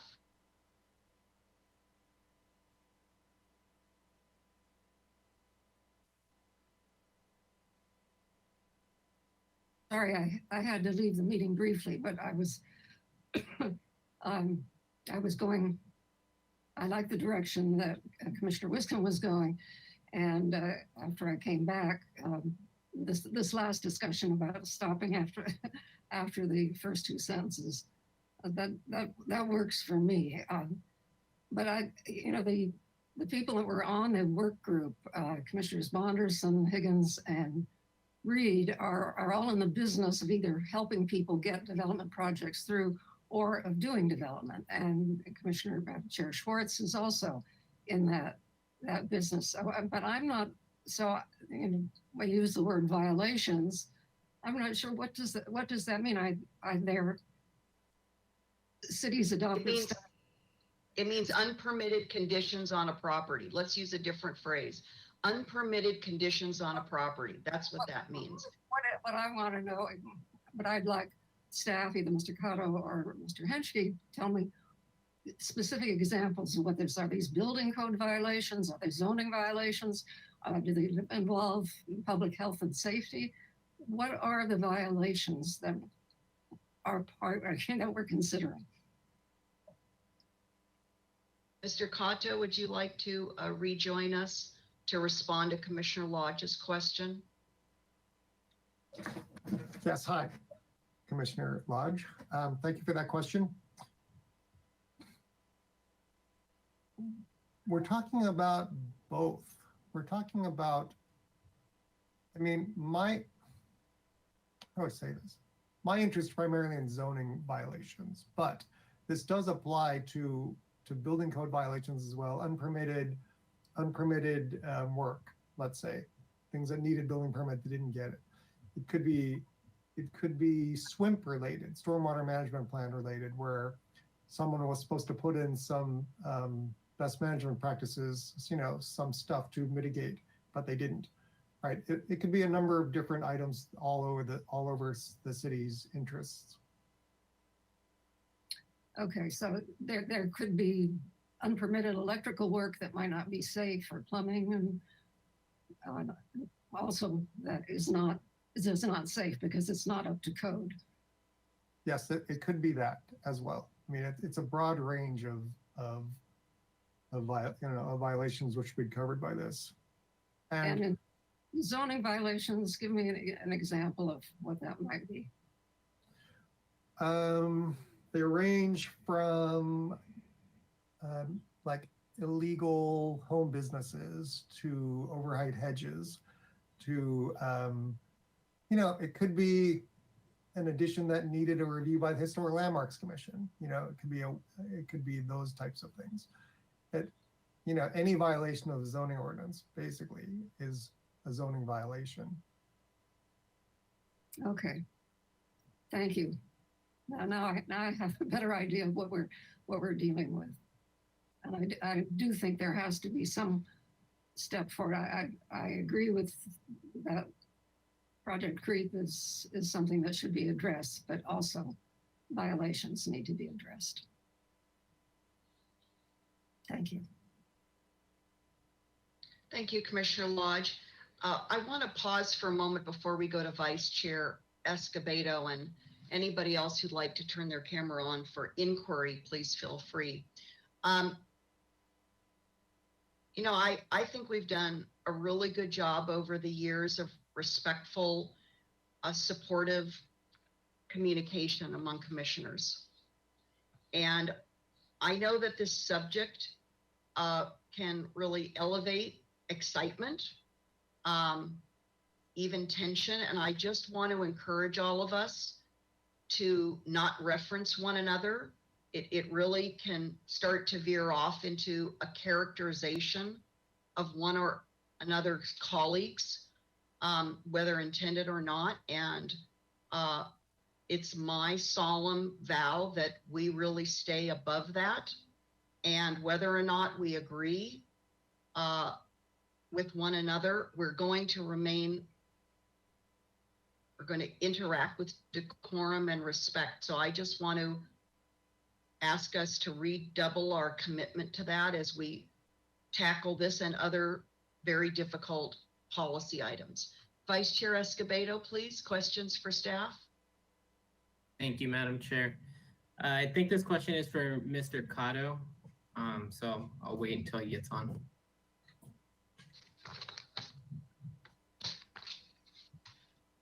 Hi, Mr. Cotto. For the WISCOM option that was described, where we would stop after the second sentence,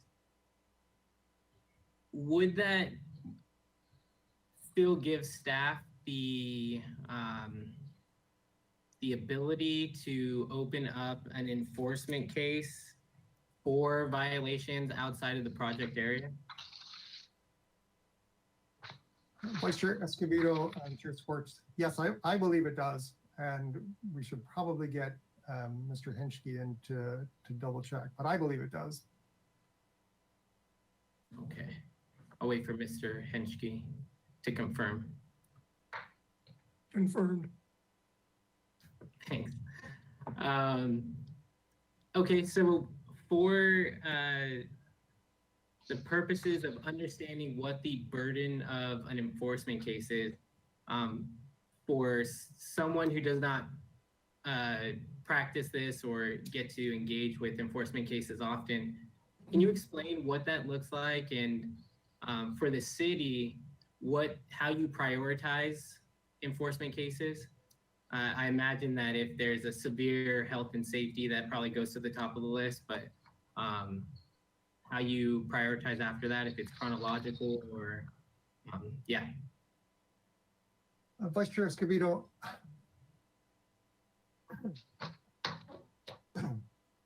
I'm going to answer mostly for zoning, but for community development, the enforcement is split into two different areas of responsibility: building and safety and zoning. And the building and safety division, they enforce building code violations, and those are usually what we think of as health and safety violations, right? Bad wiring or leaky plumbing or roofs and mold and that kind of stuff. That's all under building and safety. I can't speak exactly to how they prioritize because they're all building and they're all health and safety related because they're building code related, right? I believe they do them chronologically, but I can't say that for sure. For zoning violations are, it's more rare for those to be health and safety related. And so we have a lot of cases in, and we have a priority, an order of priority, and we again put health and safety stuff first, if they are health and safety, and then residential and commercial kind of general violations, and then towards the bottom are sign violations and artwork, stuff like that. So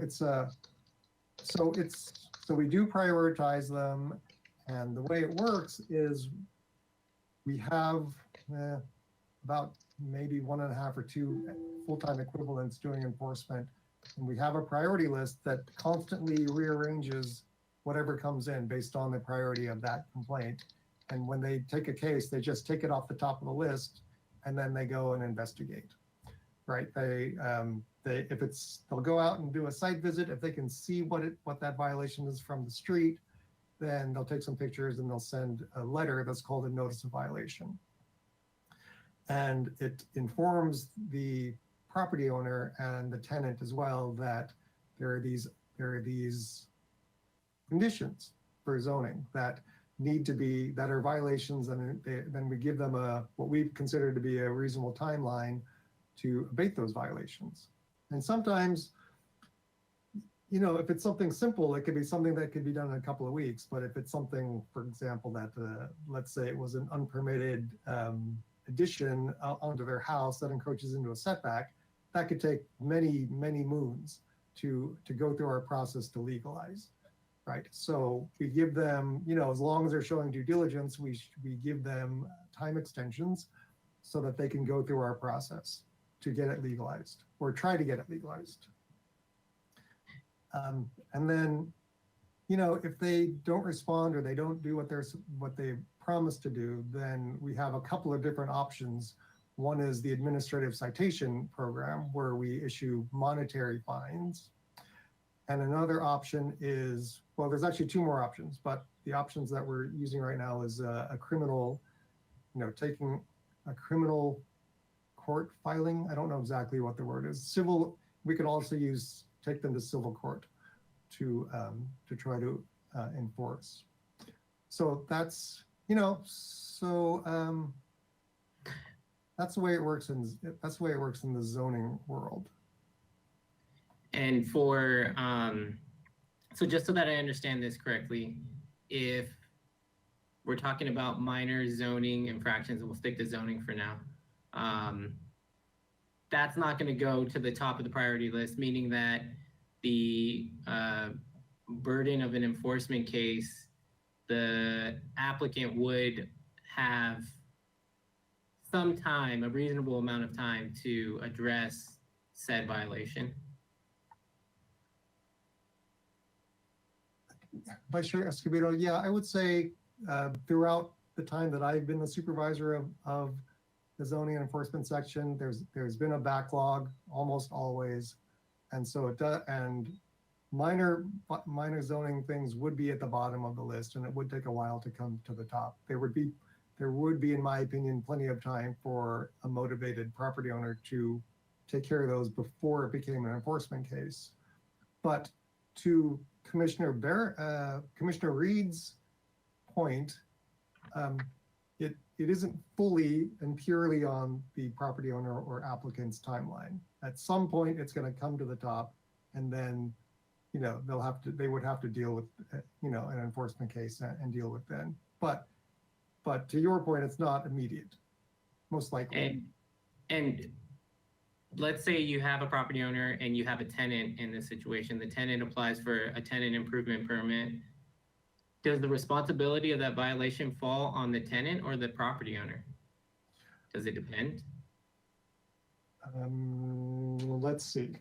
Vice Chair Escobedo, I would say it depends. We try our hardest to not allow the violations from some other tenant to to be a problem for the tenant who has a building permit in question. It's not always possible because they can be interrelated. But we do try our hardest to only have violations that are in the tenant space in question to be part of that application. I see. Okay. So if I'm back to the Wiscom option of ending after the second sentence, is it fair to say that option 3 and the Wiscom option would operate pretty similar? So the applicant, if they wanted to include the violation in their project description, they could.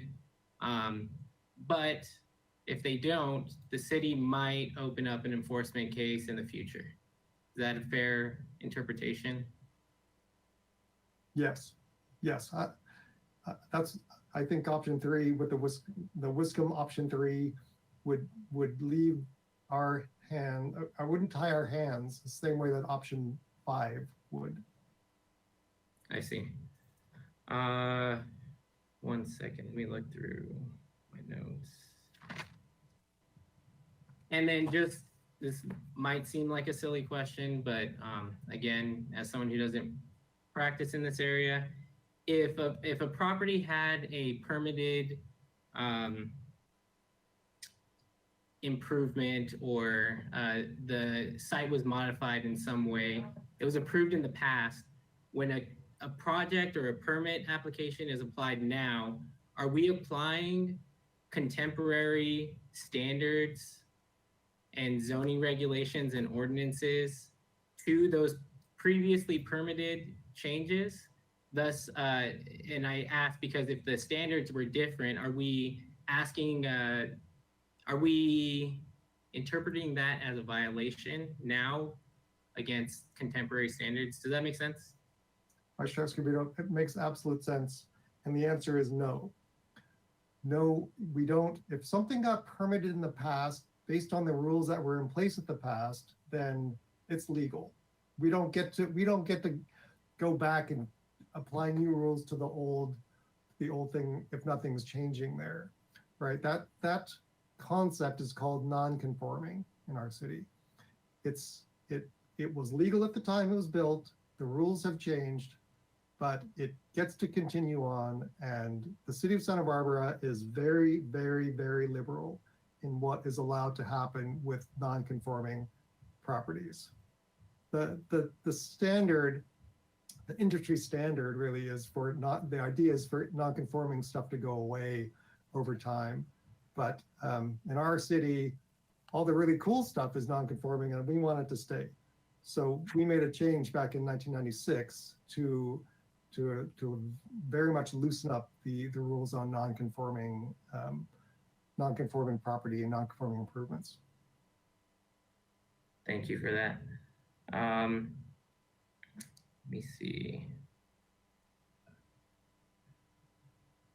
If I can go back to just one more clarifying question for enforcement cases, and then I'm going to take a back seat for a little bit and listen to my fellow commissioners. When the enforcement case is opened, is it against the property owner or the tenant? Vice Chair Escobedo, it's the ultimate authority on abating the violations runs with the property owner. But we all, a lot of times it is a tenant who's done it. We will send letters to both, and then it's a little bit of a negotiation between the owner and the tenant as to who's supposed to do it. And we just want it to be done, and we're not usually in those discussions to decide who does it. We just say you got to do it, and then eventually they come back and say, okay, we'll do it, and we don't know, we're not involved in the who. Okay, thank you, Madam Chair. Thank you, Vice Chair Escobedo. Commissioner Bonderson, additional questions, and then I'm looking at the clock. Depending upon how many more questions you have, I'd like us to take a 10-minute break right around 3 o'clock if that works out. Thank you, Chair Schwartz. I will be as brief as I can. I wanted to start by commending my fellow commissioner, Mr. Escobedo, for his questions, because those are very important things to understand when we're looking at this issue. And I realize now that it, not being fully knowledgeable about a topic really makes it difficult. And it brings me to the reason I turned on my camera in the first place before he began speaking, which was Mr. Cato defined option 3 as the Bonderson option. And I wanted to first and foremost thank him for hearing me, hearing my concerns in our working group and potentially in the last hearing, and for drafting this up the way he has. That being said, I wanted to ask Mr. Cato a question about it based on Commissioner Wiscombe and Commissioner Escobedo's questions. Hello, Mr. Cato. So I wanted to just see,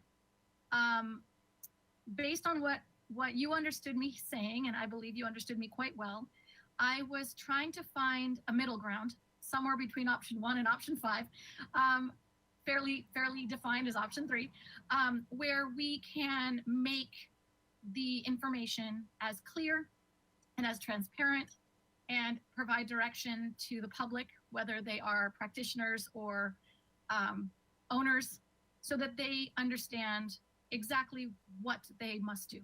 And I believe that you've conducted that effort very well here. And I hear what my fellow commissioner, Commissioner Wiscombe mentioned, that this might be lacking that important issue of scope creep. I strongly believe that we want to reference the recommendation from the Novak report. And I'm wondering, instead of deleting everything that gives us direction, which was the whole purpose of this, if we can add and be supportive of the Novak recommendation here to make sure that scope creep doesn't happen, and yet still provide some discretion, some support to the idea that enforcement may take place in the event that it is important for it to take place. If it is a priority issue like safety and whatnot, even if it's not within the scope. Is there a compromise that we can maybe develop here? Commissioner Monison, Chair Schwartz. Yeah, I think there is. I mean,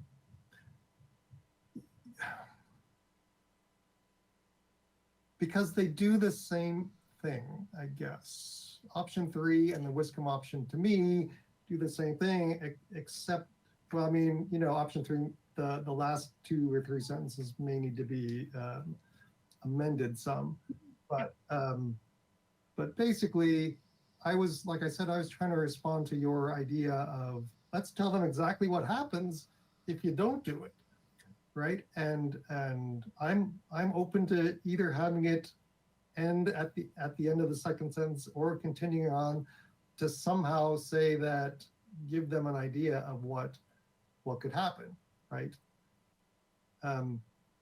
But, it could, we could say, starting on line 1, 2, 3, 4, 5, 6, 7, after the second sentence, we could just start with, the city may require the violation to be corrected through an enforcement action, right? And then keep the last sentence. It could be, that's because we aren't going to do it for all kinds of things, right? We're not going to start an enforcement case on like, a pile of firewood in a setback, right?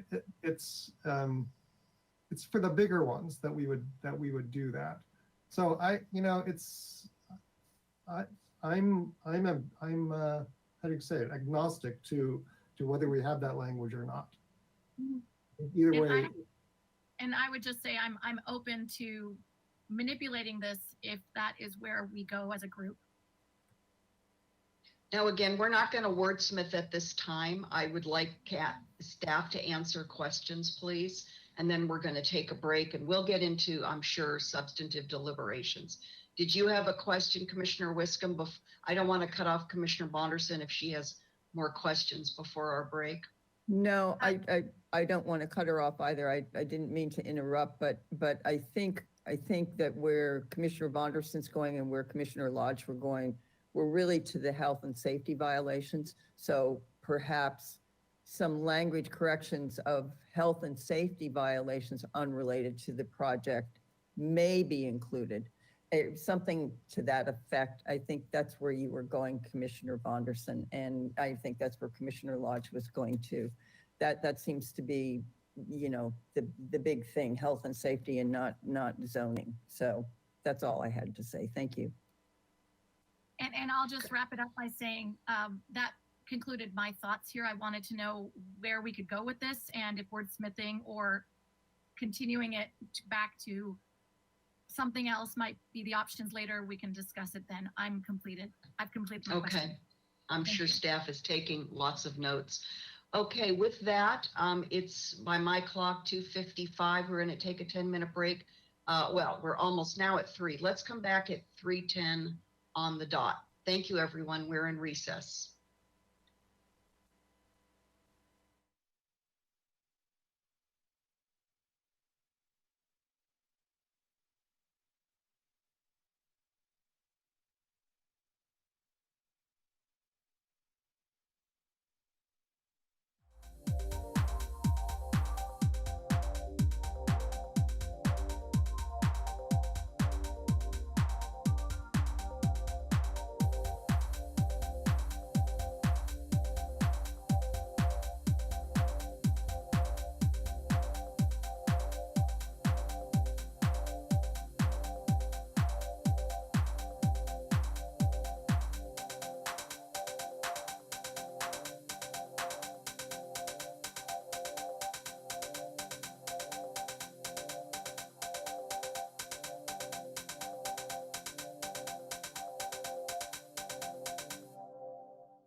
The Planning Commission meeting for April 8th, 2021. So if we would put the item, please, back up on the screen for everyone's reference. And I think I'd like to ask Mr. Cato, I think it's to my turn now to ask a few questions, and then we're going to go to deliberations. Mr. Cato, welcome back.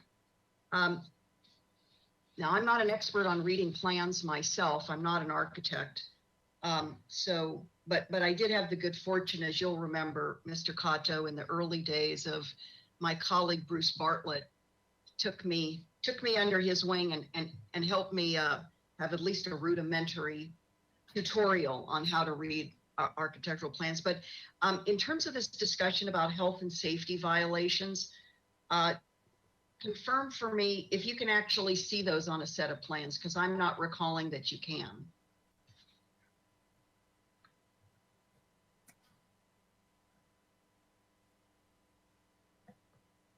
Chair Schwartz, it sort of depends, right?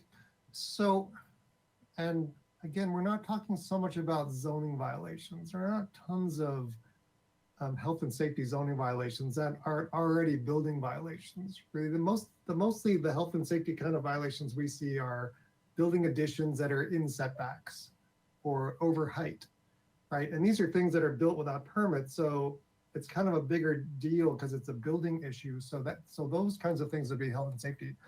So I can't quite speak, and I can't think of very many zoning violations that are by themselves health and safety.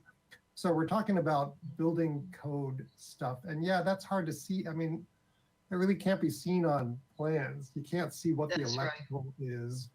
But the way we define a health and safety violation is that is a building that's built without a permit is by definition a health and safety issue, because we don't know how it's built, right? And it could be built in some substandard way that could fall down on people. So if we see something that's an unpermitted addition or unpermitted building, that is a health and safety violation, but just by definition. You don't have to look at a plan to see how they say it's built or anything like that. Okay. So I hope that answers your question. Yes, thank you. And then I think to Mr. Hinchke, Mr. Cato, I don't think I have, well, let me just check here. Excuse me one moment. I'm gonna look at some language here. Maybe I'll ask Mr. Hinchke something now. There was a phrase you used, Mr. Hinchke, I wrote it down to follow up with you, leaving the choice of abatement to the violator. And I don't know if you have any further thoughts for me about what you meant by this, but here's my question.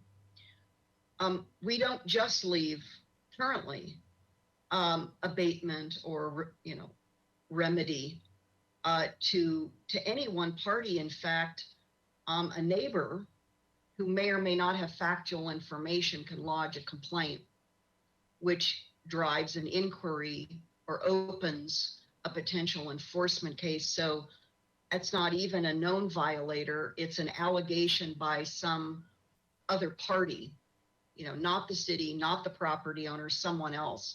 So it kind of gave me a start to hear you use that phrase, and maybe I heard it out of context. Can you tell me a little bit more about maybe what you were thinking there?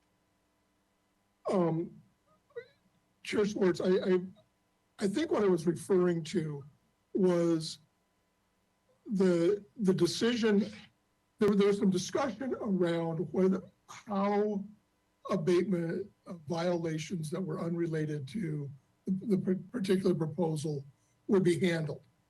And the method of, what I was trying to say is that the city needs to have some ability to compel abatement if the violator chooses not to do so.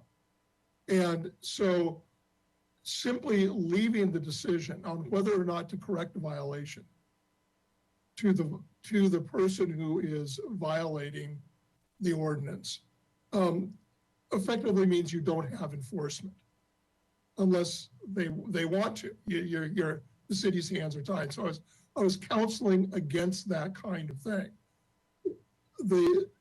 There's a separate issue that was inherent in your question, and that was, how does a violation come to the attention of the city, and what enforcement priority does it get?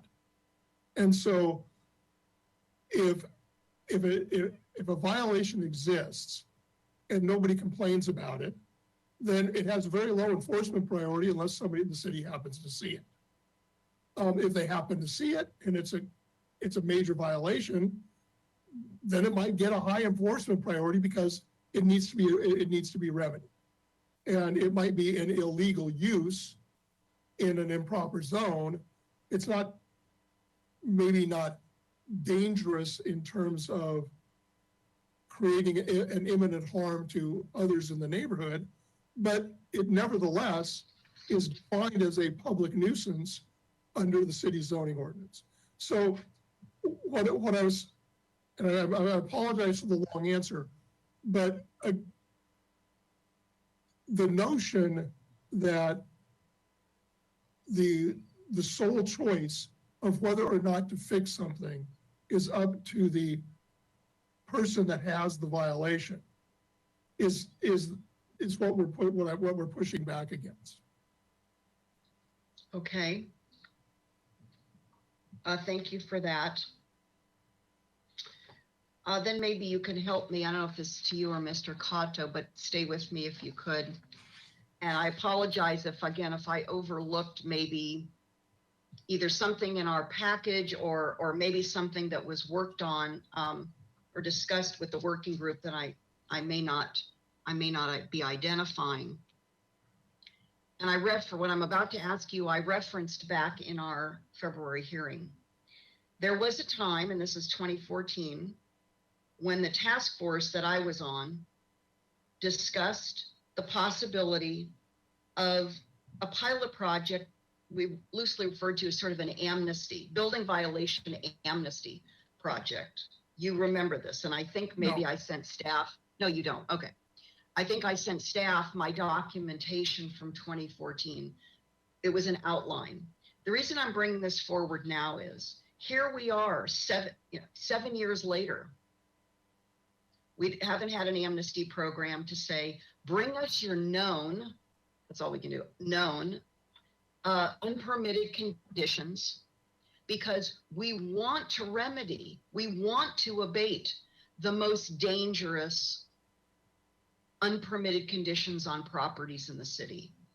Bring us your unpermitted conditions, and there's going to be a relaxation of, penalty, maybe an expediting or a streamlining of abatement process, something to that effect. So it's like, bring us your mass volume of unpermitted conditions so we can, at a scale, address this in the community. Now, what I'm not seeing here, so that's my prelude, excuse me for that. That's my prologue. I'm not seeing any sort of creative, new, or even retro back to 2014 idea in either as a kind of an overlay to the Muni code language or anything else, saying, how do we get at this on a scale level as opposed to one by one, property by property owner? I mean, this is so arduous and so painful to me, I have to tell you, because I just don't think it's the most enlightened approach, and I'm struggling with what would be a more enlightened approach that would be a citywide approach that would be a greater collaboration, so to speak, between city and city government and property owners. So is there any comment you have for me in that regard? Oh, sure. And thank you for bringing that to my attention. I was not aware of the 2014 program. I am aware of amnesty programs. I've been involved in amnesty programs in other jurisdictions where I've served as city attorney, so I understand how they work.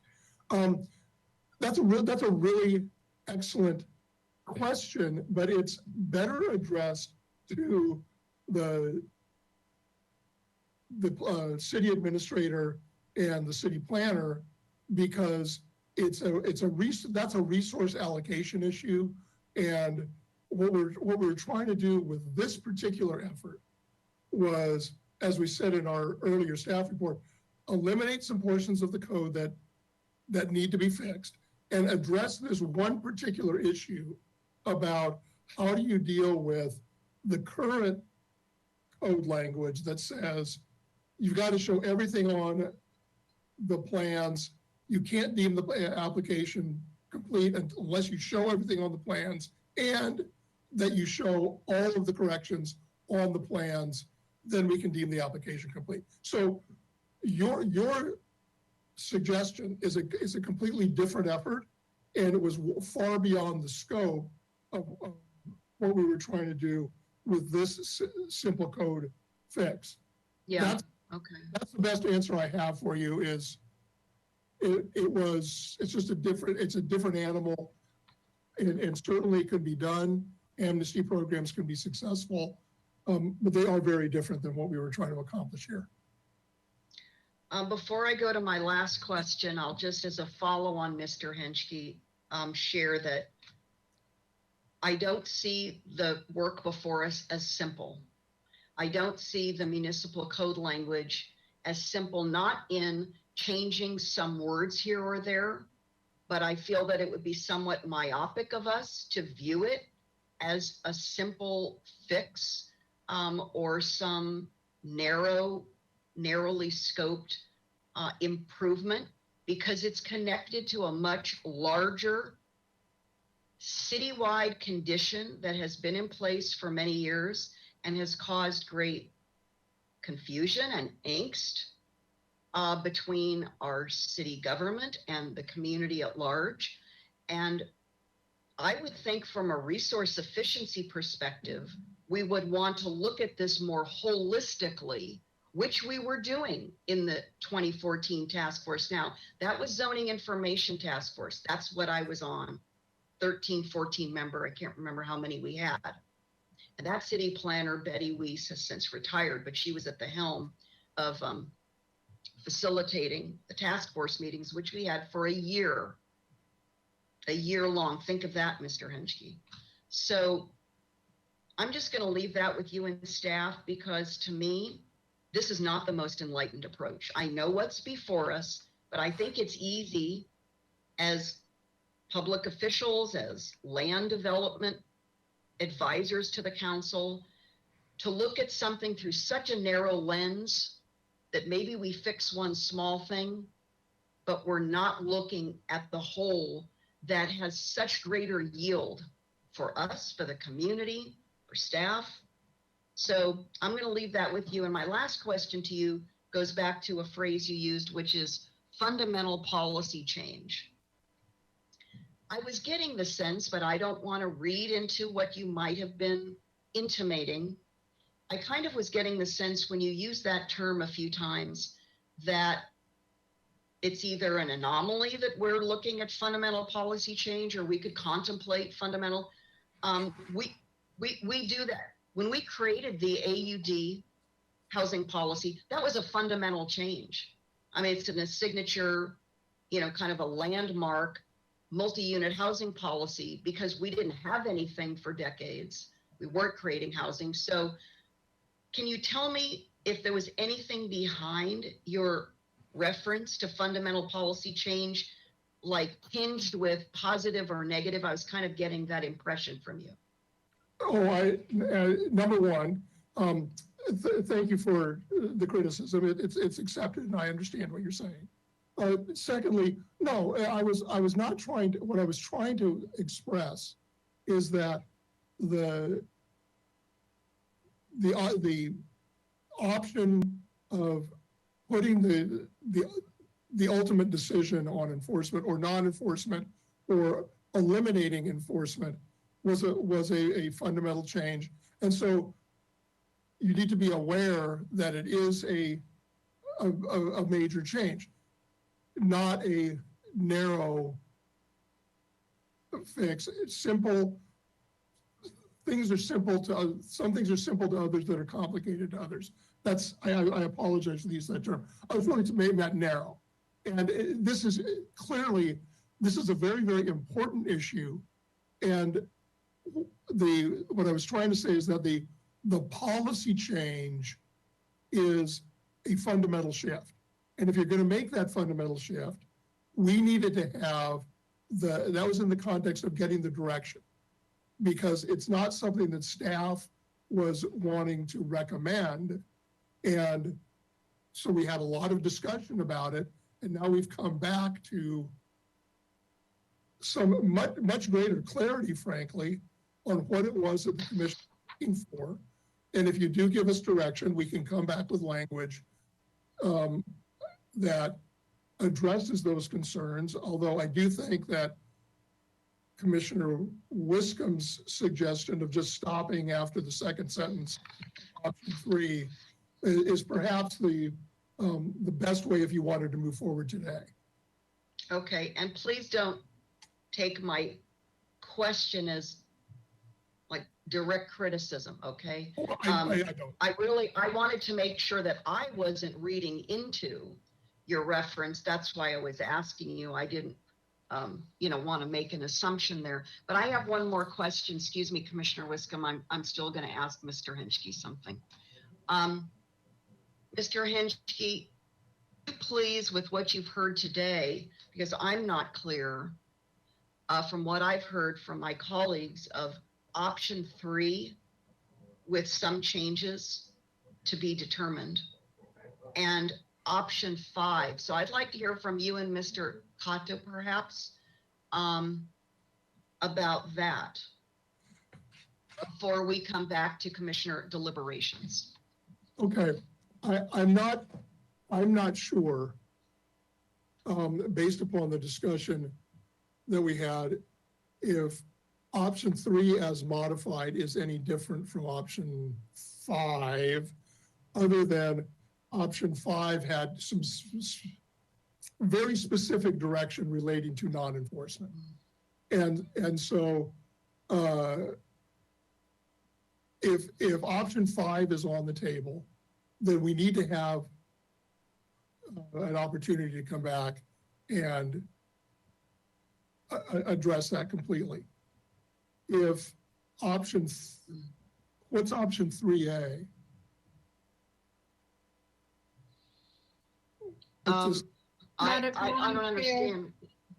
Madam Chair and Mr. Hinchke, this was my attempt at showing what I had heard through discussion might be the Commissioner Wiscombe option. So I put it here so people could actually see the exact language to speak to it. But if it's not helpful, I can take it down. Well, I'm gonna ask us to pause, please, for a moment. I don't want to get ahead of the full commission deliberating. I'm trying to be very sensitive to that. So everybody needs to have their say. We're not going to rush headlong into any particular sort of concluding position. So I really want us to remain open-minded and respectful of hearing from one another.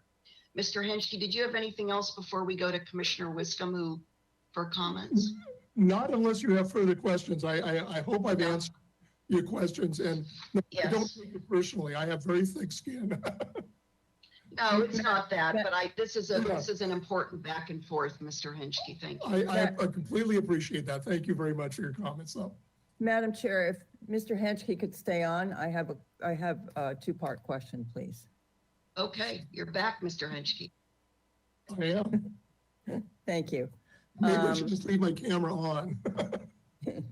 Could, Ms. Brooke, could you put up option 3 again, please? The language that we were all talking about. I'm sorry, not this slide, the ordinance language. Yes, okay.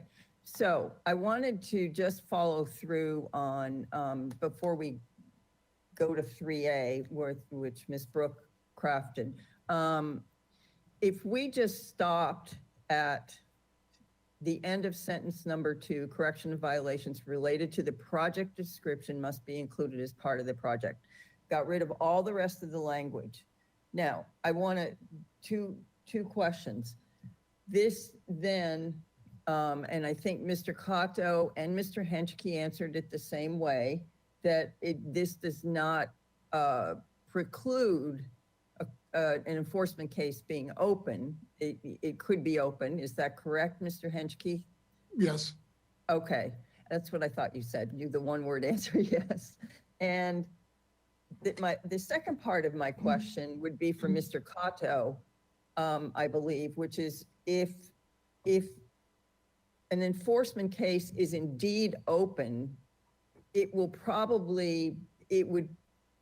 probably not going to be for a hedge height. It's probably going to be for a health and safety reason.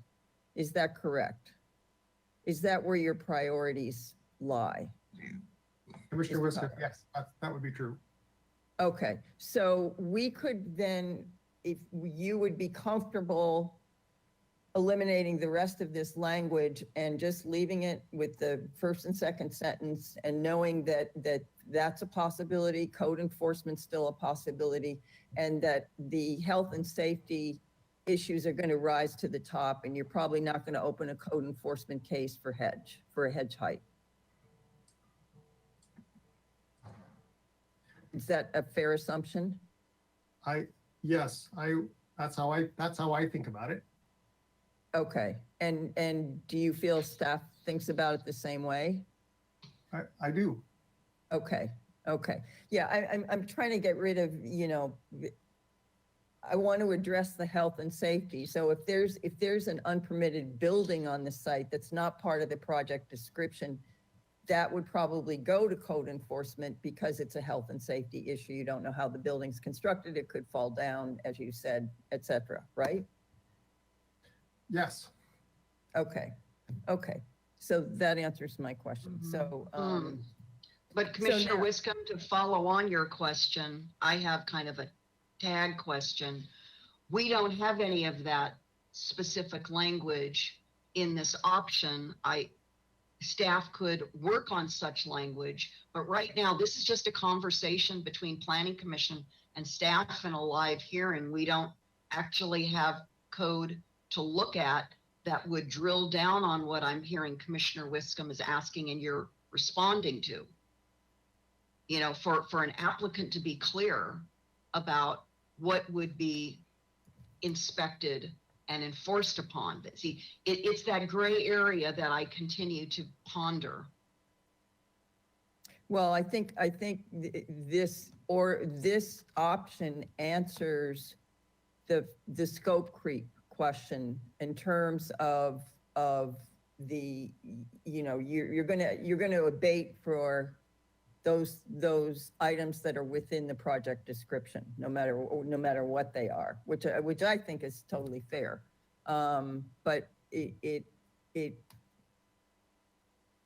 I would be happy to have staff craft some language about what code enforcement is, in terms of what sort of code enforcement cases would be open for things outside of the project area.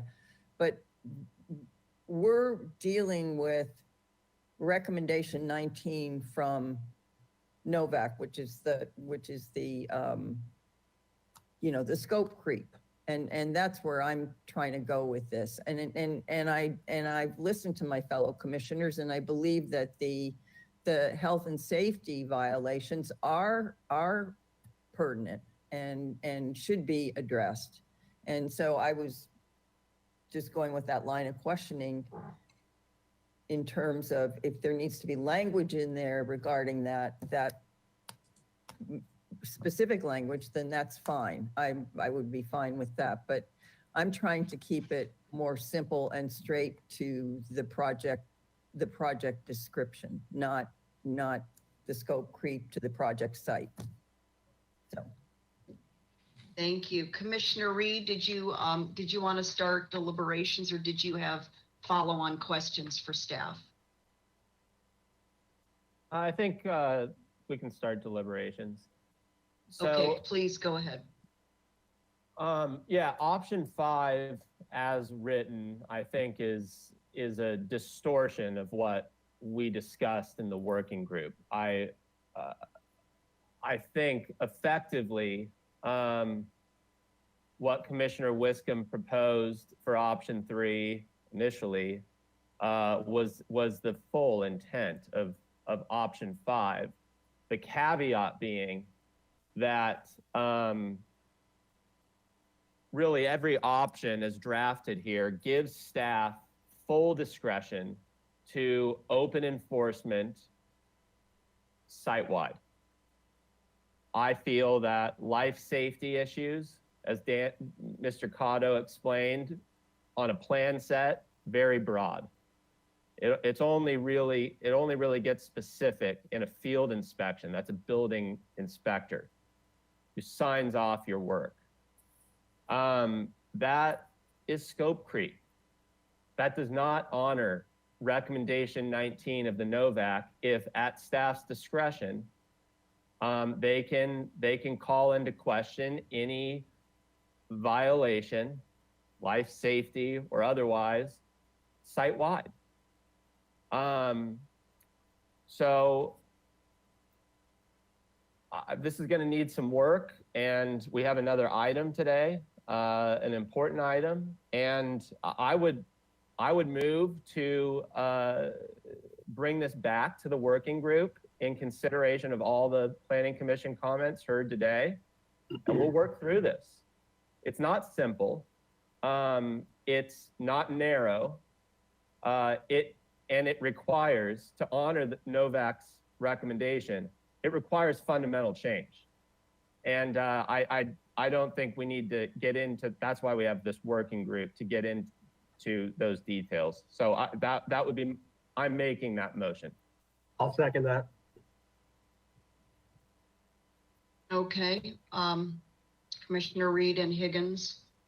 So we have a motion. I would like to allow anybody else to comment. I know that Commissioner, Vice Chair Escobedo had to step away from our hearing, which he told me about in advance, so he's not participating at this time.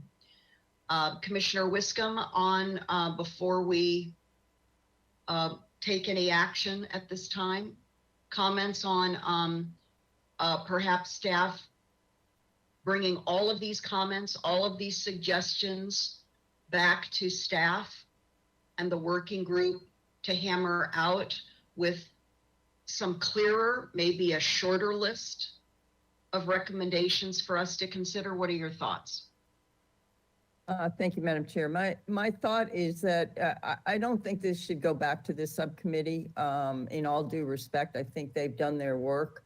I would like to see, based on our comments today and the direction we're going and the specific recommendation from the NOVAC report, recommendation 19, that this go back to staff with our comments and have them pick whatever option they want and draft the language to deal with this. I understand Commissioner Reed's concern about the staff discretion to dive into other areas, and I get that, and I think that's an important point when you're trying to craft ordinance language.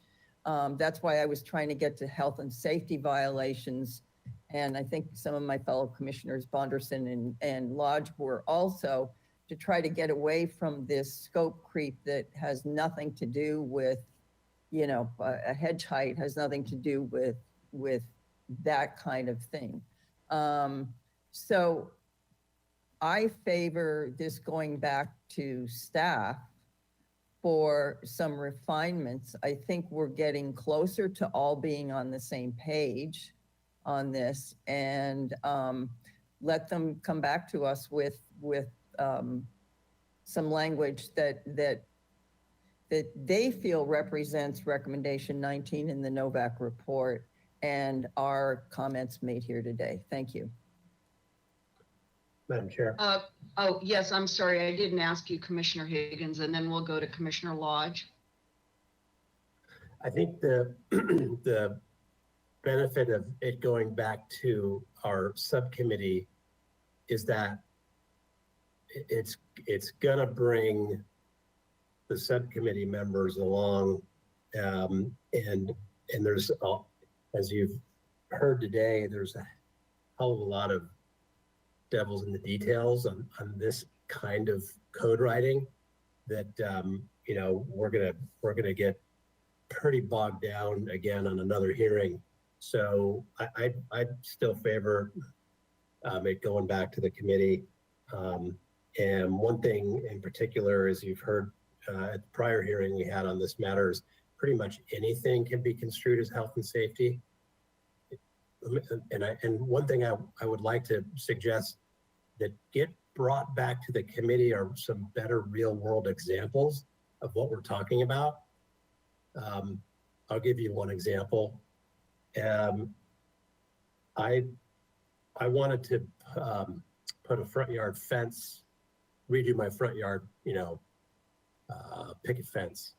And the maximum height I can do there is 42 inches, unless I ask for a permit, special minor zoning exception to go up to 48 inches. That's a discretionary permit.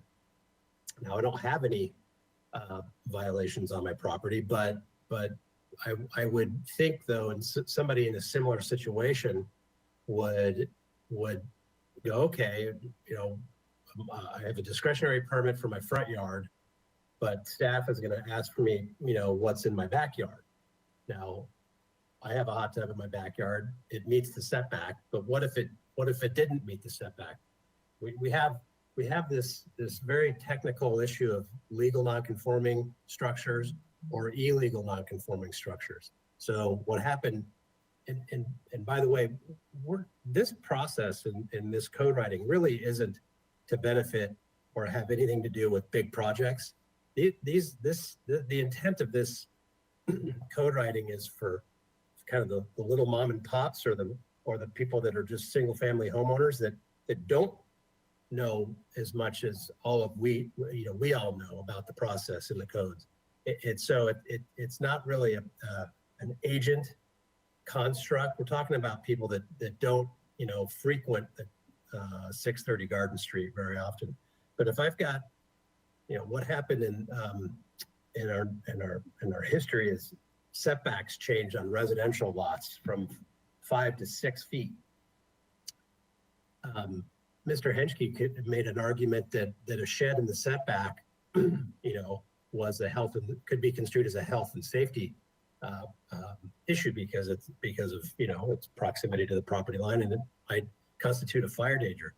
So if I have a hot tub that's 5 feet in the setback instead of 6, and it's non-conforming, that situation means I can't get a front yard fence permit to go to 48 inches. So those are the situations we're talking about. Or we're talking about the restaurant owner in one part of the building not having to deal with the clothing sales, you know, tenancy in the other part of the building. They're really highly nuanced and technical. So those kinds of examples, I think, are what I would want to try to bring to the table in the committee. We can bring it back to, you know, in front of the commission too. But it really is going to be better, more well vetted, I think, in a committee than here. And we're already almost 3 hours in. So. Okay, thank you, Commissioner Higgins. And just to remind us all, we're not talking about an open Brown Act group, committee. We're talking about a non-Brown Act working group. So yeah, I think there's a very different environment because I know I've been involved with both. And so sometimes you can really roll up your sleeves and talk extremely candidly without any distractions in these working groups. But I want to go to Commissioner Lodge, her camera on next. For deliberations, Commissioner Lodge? Well, we've kind of gone past it. I was going to suggest that Commissioner Wiscombe make her, what she expressed is what she'd like to see done as a substitute motion. Well, let's look right now. We do have a motion and a second. So could you just share your kind of general package of comments, separate from either the motion that's been made or anything else, just your summary comments about what you've heard today? Well, this began with a rather simple sort of correction to the way things worked, in that instead of someone with code violations on their project having to correct those before they could even submit an application, it was what was initially proposed to the Planning Commission, as I understood it, was that they could do both at the same time. But now the subject of creep has come in, and I see that as an issue that could be addressed in a very simple change to the ordinance as been suggested by Commissioner Wiscombe, which is the direction I would like for the commission to go. Okay, thank you. We'll continue on with comments, and then we're ultimately, because we do have a motion made with a second, I'm going to ask Ms. Fennessy to stand by, and we'll see what happens with that. Vice Chair Escobedo, you're back. Good to see you again. Are you ready for some comments? Yes, Madam Chair. So I'm just going to give some comments about what options, the 5 options in front of us. I think number 1 and number 2 were presented at the first hearing, and I think we can all agree there's not a consensus with our commission to move forward with those. So really, that leaves us with 3, 4, and 5. And 4 for me is not my preferred option. It leaves little transparency and operates the same as option 3. So really for me, it's between option 3 and option 5. And a question I have for maybe Commissioner Higgins or Commissioner Reed is, so I understand you want the violations only within the project area, project description to be included in the review. My question to you is, what disincentive is there for someone to violate our zoning and building code and then just never submit a permit in that project area, if that makes sense?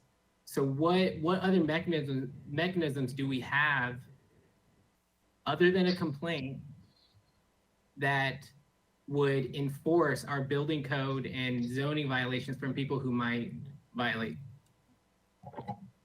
And Commissioner Reed, as you respond to Vice Chair Escobedo, Commissioner Bonderson lost internet for a bit. If you would also recap the motion, I think that would be helpful both to her and maybe now in terms of where we are as we're starting to move towards some sort of a roll call vote. Thank you.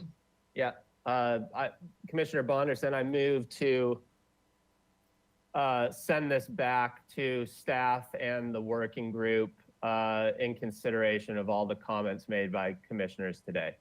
And Commissioner or Vice Chair Escobedo, good question. From my experience, I think the ultimate backstop in the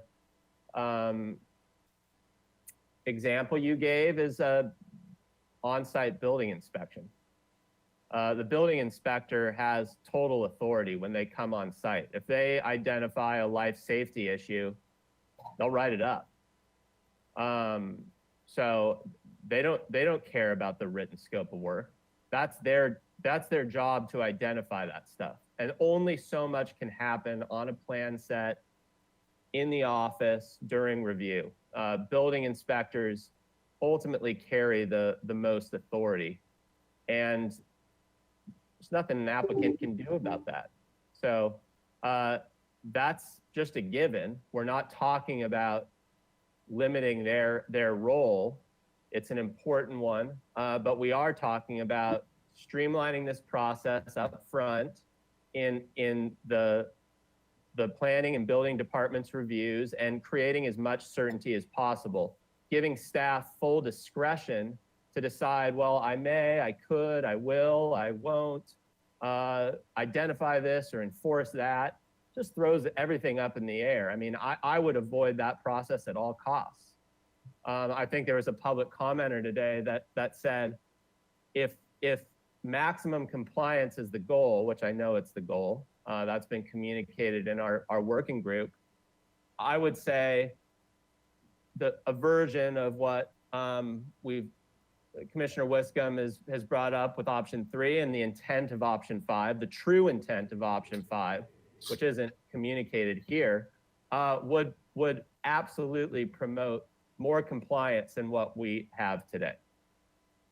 Yeah, Madam Chair, that's a good, I was going to make that point to address Commissioner Escobedo's question, which is a good one.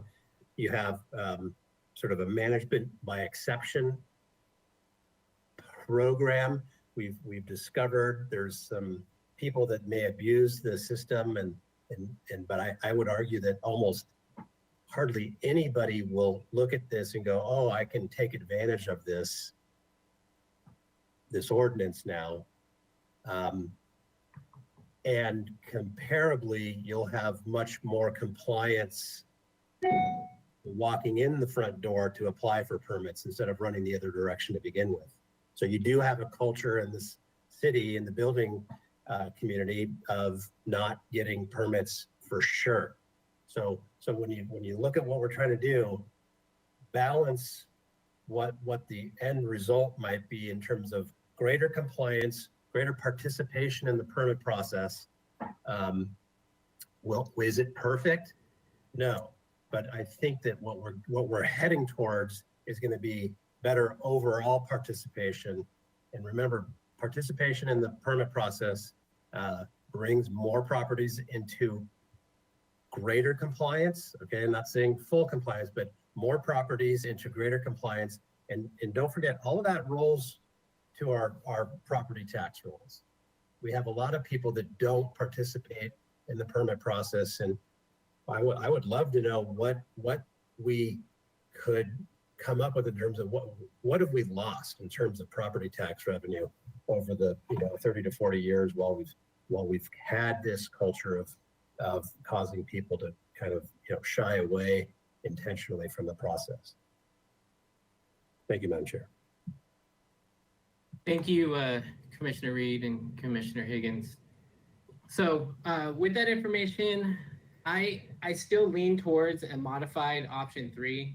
I think what option 3 provides us is the ability for an applicant to get their permit and not be held up based on other violations on the property.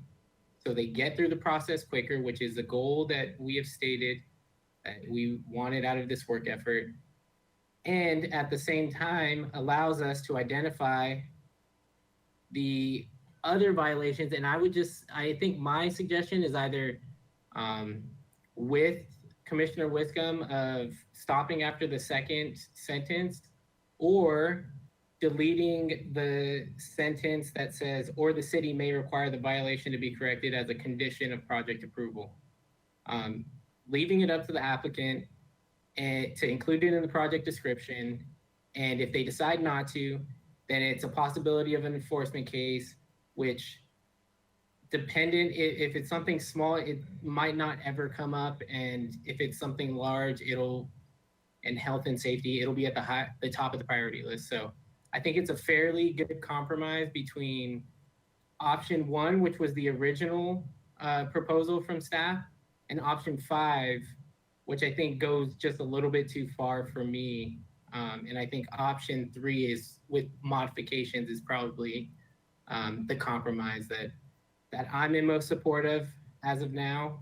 But I look forward to hearing from Commissioner Bonderson and Chair Schwartz.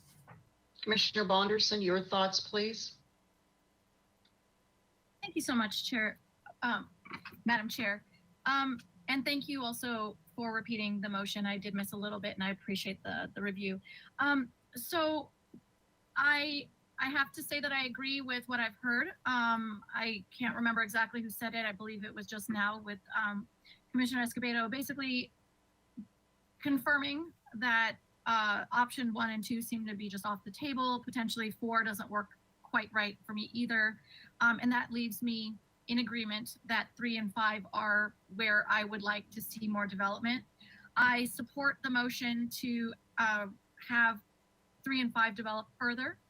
As I mentioned before, I was not leaning towards 5 originally, and option 3 was developed by staff based on some of my concerns. But I also don't feel like I have enough information to vote against 5. And so having those 2 come back and be appropriately described using the comments today, I believe will give us something to decide on appropriately. So I look forward to that. I also want to mention that earlier when Commissioner Reed spoke, I believe it was the first, possibly the second time he was on screen, he described in his words the intent of option 5 as we discussed in depth during the working group. And I agree that that was not captured properly in the staff report at this moment, the one that we have in front of us. I hope that that can be recorded for us all to see in our minutes, but also for staff to use to further develop option 5 as it was intended in our group's discussion.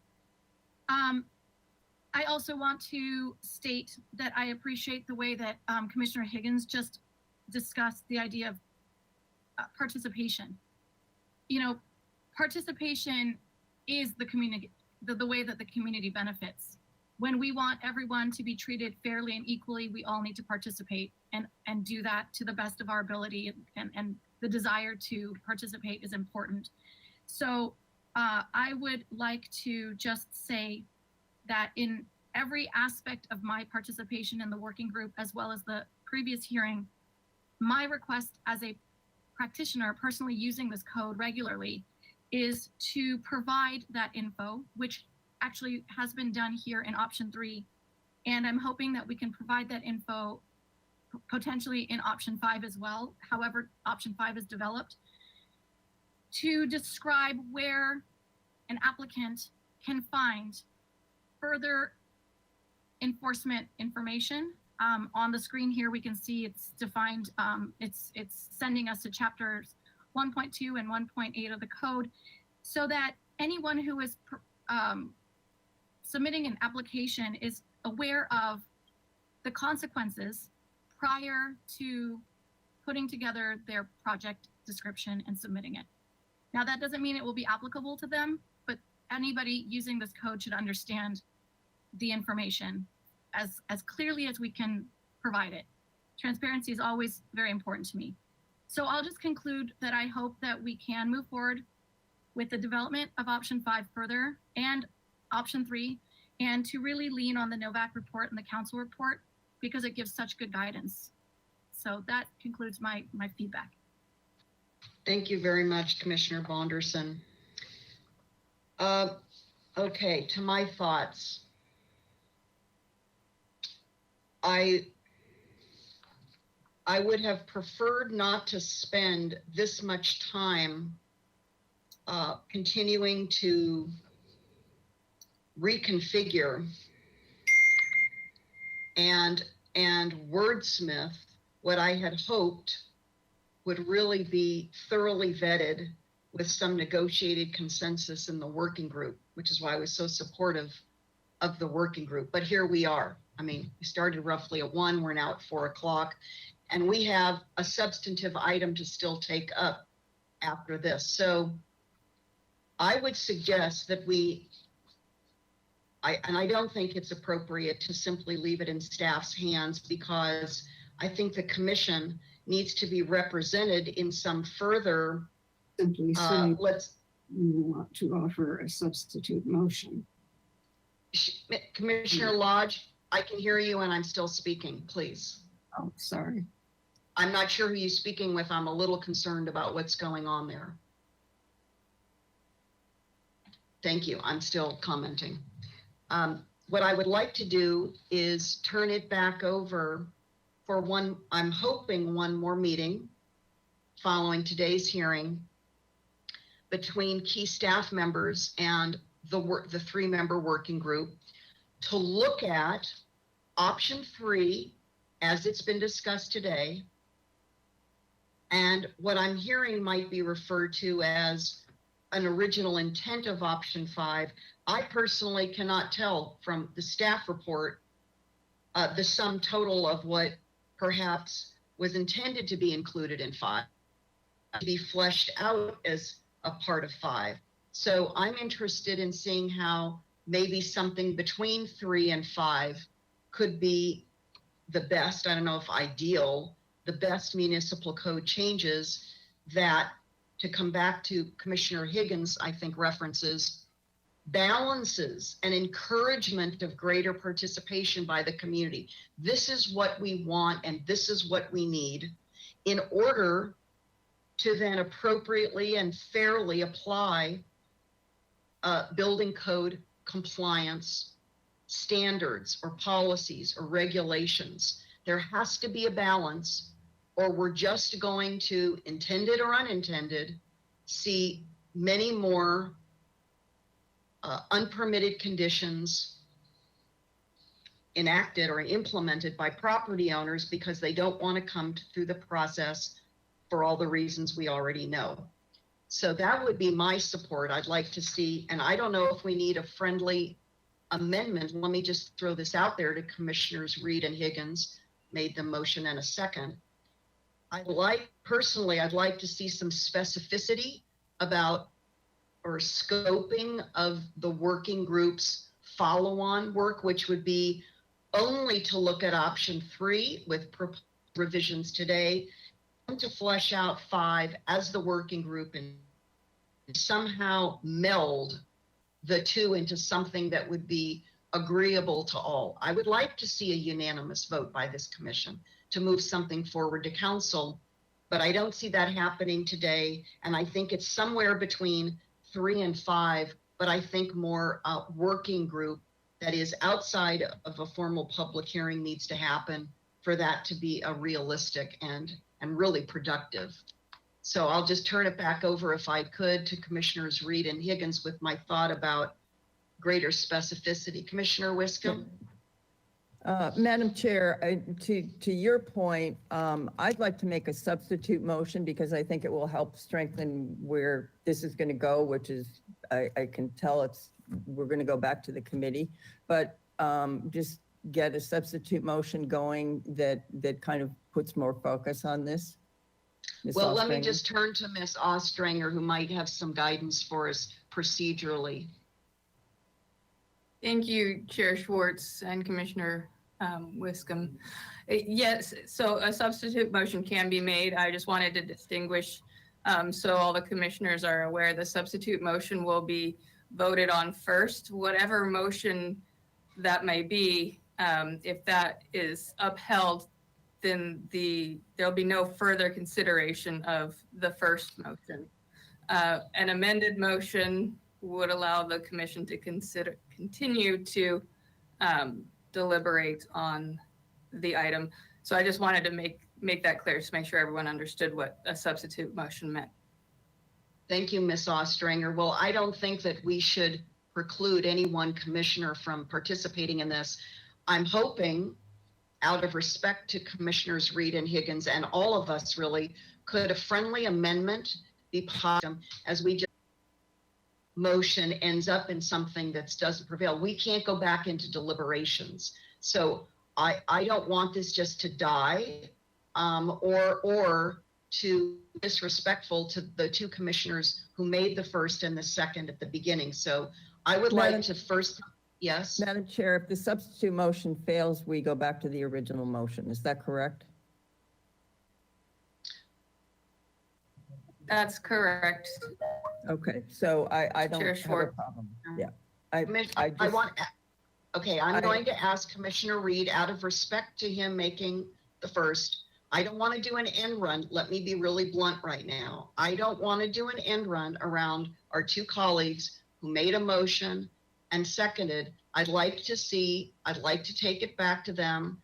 And if they don't want to incorporate my friendly amendment, that's fine. We can go to a substitute.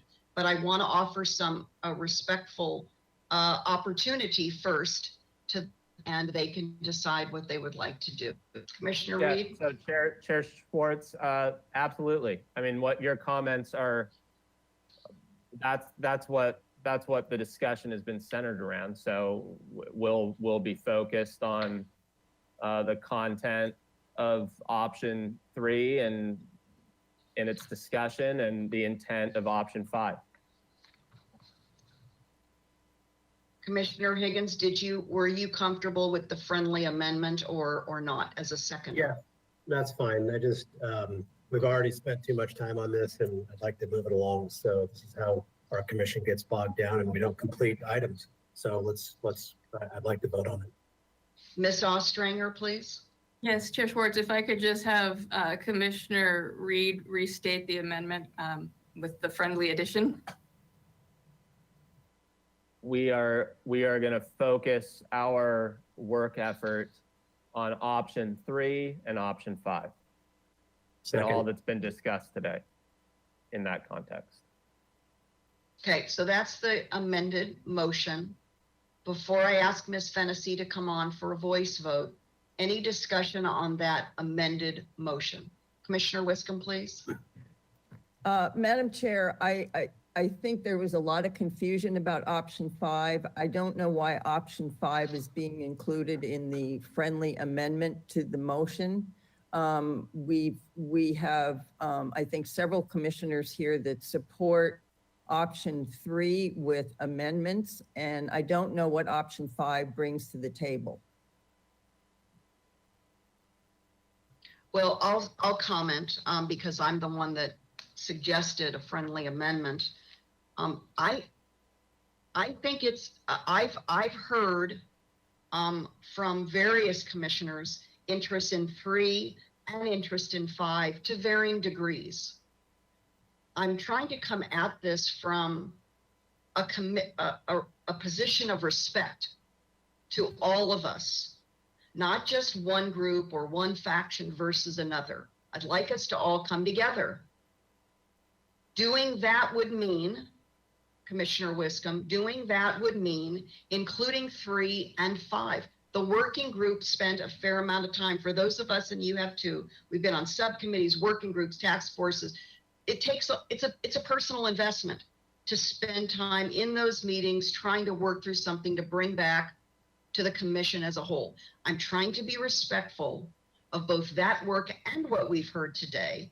And I don't see the harm in saying 3 and 5, take all the notes, staff has all the notes, it's televised, recorded, work through, and maybe, who knows what will come back. Maybe it looks just like a robustly revised 3. Maybe it's not even called that anymore. But the point is, I'm trying to be respectful of all the voices, all 7 voices and opinions from this commission, and that's why I offered that. Commissioner Bonderson, did you have your hand up? Also, I couldn't tell. Madam Chair, I'd like to respond to that. I think you need to have respect for all commissioners, and I was going to make a substitute motion, and you asked me not to, and I didn't. But I think we had a whole presentation for about an hour plus on option 5. That's all we talked about, and we never talked about any of the other options, and it was a presentation. So that's why I'm asking about option 5 being so included here. It was very confusing. No one understood what it was. It hasn't been developed. I don't think we should waste staff time developing it. I think that we can get support, maybe not unanimous support, for a revised option 3. Commissioner Bonderson, you have your hand up, please. Yes, thank you. I believe that my response will be sort of to everyone who's in this discussion, but perhaps also it will respond directly to Commissioner Wiscombe's most recent comment. I actually have a contrary opinion about what we heard today. I believe that the reason we need to talk about option 5 is that it wasn't developed and we didn't have anything to talk about because there was nothing available and presented to us. For me, I believe that option 3 and option 5 sound like they have been equally or close, you know, not equally discussed, but of equal interest. I've heard interest in 3. I've also heard disappointment in not having information about 5. And so I support the idea that we should put our efforts together and present 3 and 5, possibly with the name change. Maybe there'll be option 1 and 2 in the future, but to be able to look at both of them so that we have 2 options that are fully described so that we can vote on which one we choose as a planning commission. Thank you.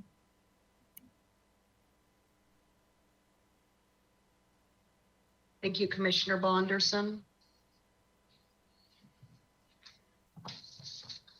I don't know if Ms. Ostringer needs to provide us any further procedural process advice on how to handle where we are. I'd like her guidance if she does have that. Chair Schwartz and commissioners, I think you're doing fine. If a commissioner wants to make a substitute motion and it's supported by a second, then they're entitled to. I think we lost you, Ms. Ostringer. I know you were having technical difficulties earlier today. Let's just wait a moment so that we can make sure we're hearing Ms. Ostringer. Hold on one moment. We can't hear you, Ms. Ostringer. Hold on one I moment. apologize, Chair Schwartz. I have been having. Yeah. Hold on. We're having How's this? those Can you hear me? problems again. We can hear you now. Yes. Now we cannot. How about now? Maybe go off video and maybe just use audio if that might help. Sometimes that works. Chair Schwartz, can you hear me? Yes. Okay, I apologize. I've been having technical difficulties all day today. Sure. What I was saying was, you're all doing fine, and we have a friendly amendment on the floor. Any commissioner is entitled to make a substitute motion, and the motion, if it's seconded, will be voted on first. And depending on the outcome of that motion, if it's upheld, the discussion is over. If it is not upheld, doesn't have the majority of the commission support, then we'll go to the friendly amendment if a substitute motion were to be made. I understand. Okay, thank you for that guidance. Okay, so back to Commissioner Wiscombe, who wanted to make a substitute motion. No longer, Madam Chair. Thank you. Okay, Ms. Fennessy, are you available to help us with a voice vote on the amended motion? Yes. Thank you, Madam Chair and Commissioners. I will do a roll call vote for the amended motion. Commissioner Bonderson? Can I just make sure to be clear, the amended motion is now the one that Commissioner Reed stated most recently, is that correct? Yes, I have sent the item back to city staff and the working group / subcommittee with consideration of commissioner comments with focus on content of option 3 as discussed and intent of option 5. Thank you, Ms. Fennessy. My answer is yes. Okay. Commissioner Higgins, Yes. Commissioner Lodge, No. Commissioner Reed, Yes. Commissioner Wiscombe, No. Vice Chair Escobedo, Yes. Chair Schwartz. Yes. Okay, motion passes. Okay, and can you please read the oh, there's Miss Fennessy, that's fine. That's okay, Miss Fennessy. No I'm need, no sorry. need to return. No, that's okay, please, sorry for bringing you back. Okay, so with that, we have another item to get to right away. Mr. Cato, before we get to our other item, was there something you needed or wanted to mention, please, before we move to the next item? Yes, please. I just want to, well, the way we're gonna go into this discussion, my understanding is the only difference really between option 3 and 5 that we're talking about after all this discussion is for unrelated violations, can the city start an enforcement case or not? I mean, that's the basic difference now between 3 and 5, and we'll discuss that more in the subcommittee. Yeah, I'm not comfortable with us continuing this. We've closed the item, and we'll just let staff and the working group continue to then bring hopefully a real complete finalized package. That would be my hope, back to Planning Commission for an easy review and an expeditious vote. Thank you. So with that, go ahead, commissioners, and turn off your webcams. We're going to quickly move to our next and last item. And Commissioner Higgins, I still see you on the screen, but I am going to ask you to go offline for just a moment here. Thank you. So now we're going to go to next item. We have it in front of us. Let me come back to my documents. Excuse me 1 minute. And I'm going to first read this into the record. I don't need to read everything that's in front of us on the screen right now. I'll summarize. And then from a discussion that Ms. Ostringer and I had earlier this week, and Ms. Ostringer, you can confirm if my recollection is correct. We're going to talk about how we're going to handle kind of a sequencing of the items today, because it's very likely that we will want to separate them into separate votes. So here's the item. It's the average unit size density incentive program ordinance amendments related to affordable housing and mobile home parks. So I think it's Ms. Brooke who's going to provide the presentation. Maybe it's Ms. Brooke who can confirm for me my understanding with Ms. Ostringer that we're going to take certain components first and separate. Is that your understanding, Ms. Brooke? Madam Chair, I'm aware, correct, of trying to organize this discussion and deliberation in a couple of pieces. I was still planning to go through the whole presentation because some of the information builds on the larger component regarding the inclusionary housing. So I did want to get through the presentation, and then at the end, the recommendation has the 3 distinct issues for Planning Commission deliberation and recommendation. And so I think at that point we can see maybe what we can get through today and see what remains or what questions come up. Does that sound good?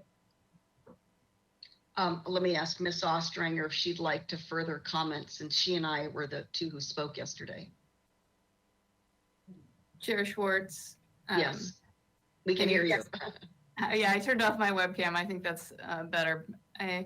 Yes, as you and I discussed, I do agree with Ms. Brooke. It'd be nice, the components build on each other. But we had discussed at the end, perhaps for efficiency, if the commissioners, when they get to deliberations, would want to comment on the 2 items, 2 items first being the mobile home aspect and then the moderate income clarifying language and then move on to the inclusionary 15% rate. So that was our discussion, but it's entirely up to you as the chair.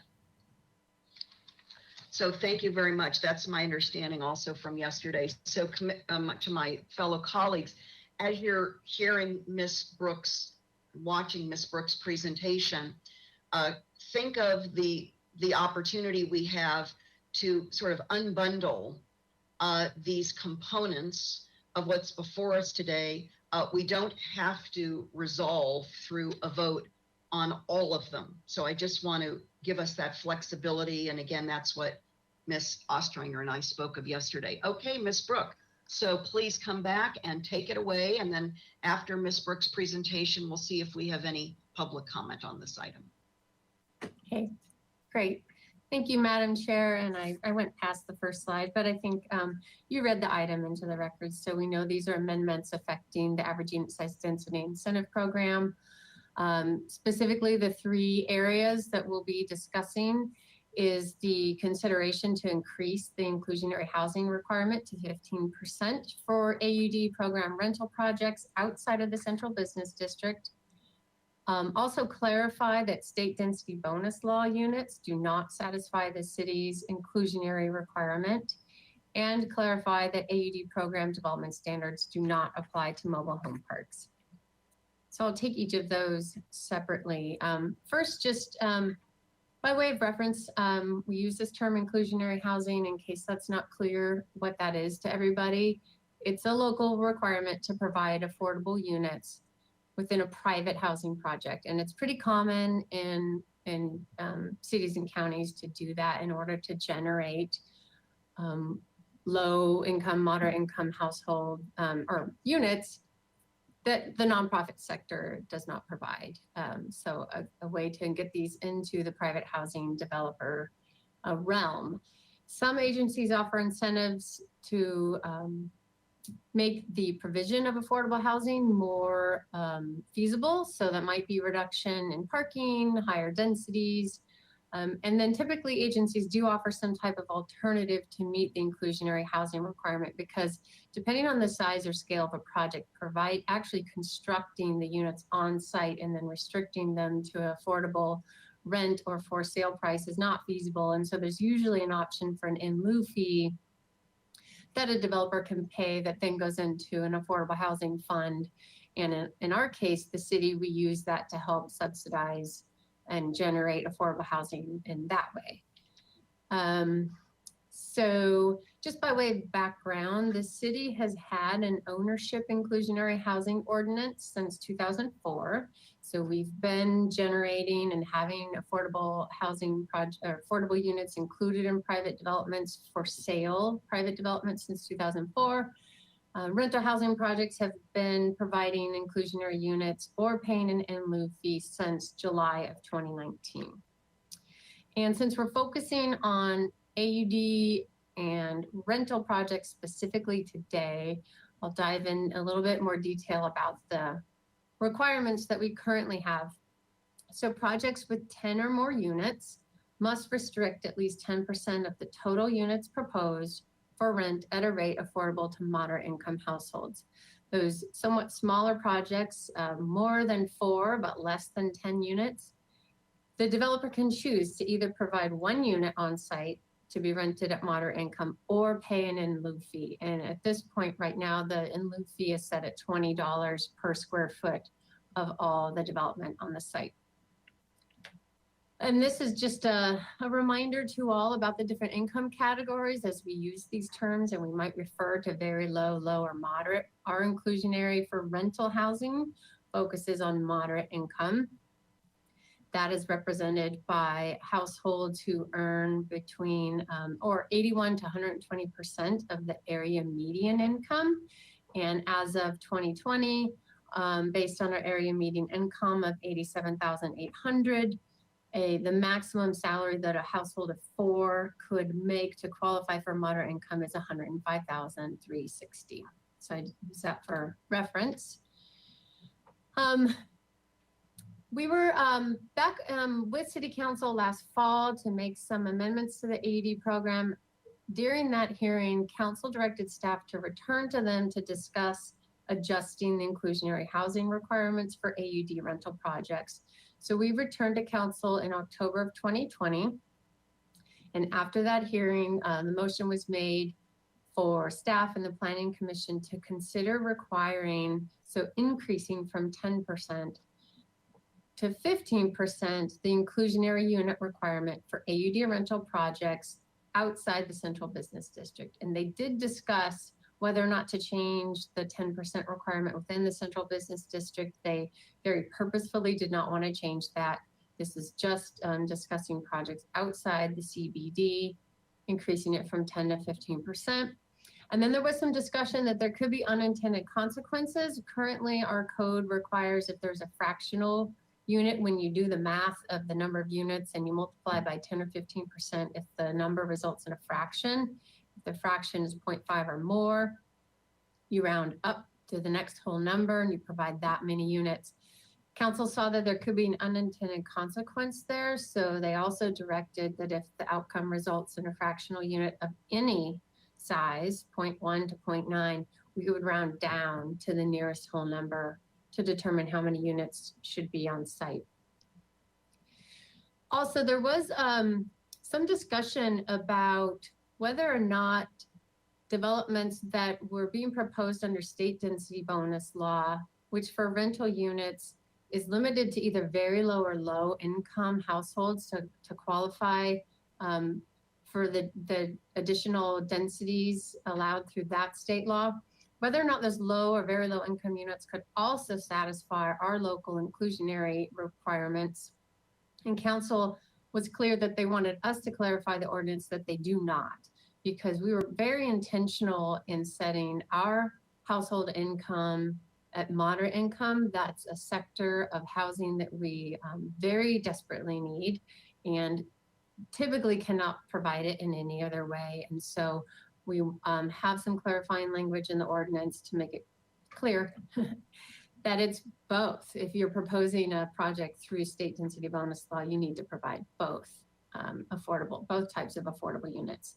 So we'd be doing that by removing subsection 3150.110D. And then shifting gears a little bit here, protection for mobile home parks. So this is kind of a cleanup amendment because in January 2019, council actually did take this action to amend the municipal code to clarify that AUD program development standards do not apply to existing mobile home parks. That was with the intention of trying to reduce the incentive to redevelop mobile home parks with some other, really some other type of housing, and trying to protect that as a naturally affordable type of housing. And so all those AUD development incentives were removed from applying to existing mobile home parks. That amendment from 2019 was inadvertently left out when we returned to council to make other amendments to the AUD program. And so this request is to add it back in. So our recommendation to you, and here's how it breaks down into the 3 different topics, is that you consider the following before you and forward recommendations to City Council on the first one there would be clarifying by striking subsection 3150.110D. You'd be clarifying that units provided for state density bonus law projects do not also satisfy our local inclusionary ordinance requirements. They have to provide both. The second bullet would be adding back in that language that was inadvertently left out to not apply AUD program development standards to existing mobile home park properties. And then the third one is to consider increasing the inclusionary requirement for AUD program projects outside the central business district. And that concludes my presentation. And I'm happy to answer any questions on this matter. Thank you, Ms. Brooke. Please hold tight, Commissioner Reed, because I want to, Ms. Brooke, if you could come back, please, and then we're going to see if there's any public comment. Either to you, Ms. Brooke, and or Ms. Ostringer, and this goes to what I mentioned at the outset of this item. I would like my colleagues to think about perhaps making motions and voting separately on either grouping the first two or just separate votes on each one of these three, because I think there's going to be a different discussion, at least about the third bullet, and from public comment we've received, and from my discussions with staff. So does that make sense to you? Would that be procedurally something that staff could help us facilitate, Ms. Brooke? Certainly, Madam Chair. I'm happy if this is forwarded to council as 3 separate motions. Maybe Ms. Ostringer has a different or other thoughts on that. I would say, and I don't want to preclude the fact that we won't get through everything today, but if we think we wouldn't, and I would imagine it might land on that third bullet if we needed further time to work through it, that if the commissioners could be thinking about things, if it's clarifying information, questions, or somehow that we could help advance the conversation if it is continued. But certainly if the commissioners think that the first 2 bullets are feasible to get through today, we could just address those right now. Okay, very good. I'm sure everybody's been listening closely to that. That's helpful. Thank you, Ms. Brooks. So now I'm going to ask Ms. DeBusk if we have any members of the public who would like to speak to us on this item. Thank you, Madam Chair. And for members of the public, if you are interested in speaking on this item, please click the raise hand icon on the control panel. The red arrow pointed down indicates that your hand is raised, and you only need to click the button once. And Ms. DeBusk, if we do have any commenters, I'd like to ask the commission to come back online. So first, maybe you could tell us if we do have. Yes, we do have public commenters. Okay, then let's go ahead and pause for 1 moment. And commissioners, if you could please come back online, and then we can hear from members of the public. Okay, thank you.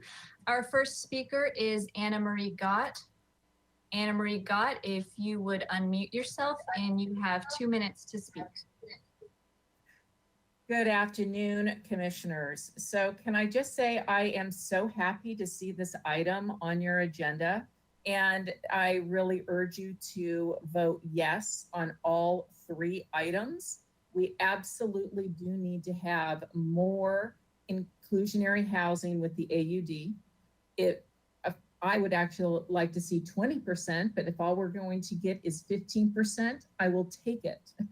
Regarding the state bonus density, we absolutely should make sure that the AUD does not satisfy that. And by the way, we still have, an additional inclusionary housing that we could actually incorporate under our ordinances. One of our ordinances lapsed some time ago and has not been, I guess you could say, revised and passed again. We also are looking now at clarifying if the AUD is going to apply to mobile home parks or not. We have been talking about this since 2016. Think about that. It's something that's really long overdue. We need to make sure that we protect that particular area of town. It provides us with the most affordable housing, and we do not want to see it bulldozed or cleared out to actually put unaffordable AUD units over on the east side or any other location. We must preserve that area, and this is one way to do that. So thank you so much. And I would only suggest one other thing, which is we really do need to require that all housing in Santa Barbara under the AUD is actually focused on our moderate income instead of these luxury apartments. Thank you. Thank you, Ms. Gott. Thank you. Our next speaker is Brian Johnson. Brian Johnson, if you unmute yourself, you will have 2 minutes. Thank you. I'm speaking on behalf of the Santa Barbara Association of Realtors. While we understand City Council directed staff in October of last year to consider amending the AUD inclusionary requirements outside of the CBD, it hasn't been done yet. So we're wondering why push something through now when just last week the City Council directed staff to have an economic feasibility study done. So we think it would be prudent to wait a few more months for the newest data instead of setting an inclusionary percentage in place and then needing to change it again once that data comes back. So we would request that this item be postponed until that economic feasibility study is completed. And given the high cost of construction in our area, we think that that needs to be taken into consideration as well when looking at any increase in the inclusionary percentage. Thank you. Thank you, Mr. Johnson. Our next speaker is Crystal Barros. Crystal, you can unmute yourself and you will have 2 minutes to speak. Good afternoon, commissioners. Thank you for the work that you do. You are so appreciated by some of us anyway. Myself and a lot of others. I wanted to thank you. I apologize that I kind of came in at the last minute on this. I didn't realize I live at the Flamingo Mobile Home Park, and as Anna Marie Gott said, we have been, we thought we were covered on this AUD on the mobile home parks for a while already. And when I heard that it was inadvertently left out, I was like, oh, goodness gracious. And this request is to add it back on. So thank you for considering adding it back on. If it goes to the three motions, as you had mentioned, I hope at least the one about mobile home parks will get finally concluded. Like to get some little protections snapped up in place for us seniors over here at the Flamingo Mobile Home Park and other city parks, the city mobile home parks. Thank you for your service. That's all. Thank you, Ms. Barros. And our next speaker is John Campanella. John Campanella, you have 2 minutes. Thank you. Okay, thank you very much. Good afternoon. One thing Ms. Brooke mentioned about incentives, and I put on your list, maybe to send back to council. For sale inclusionary is at 15% and gets extra units to produce those. Rental does not.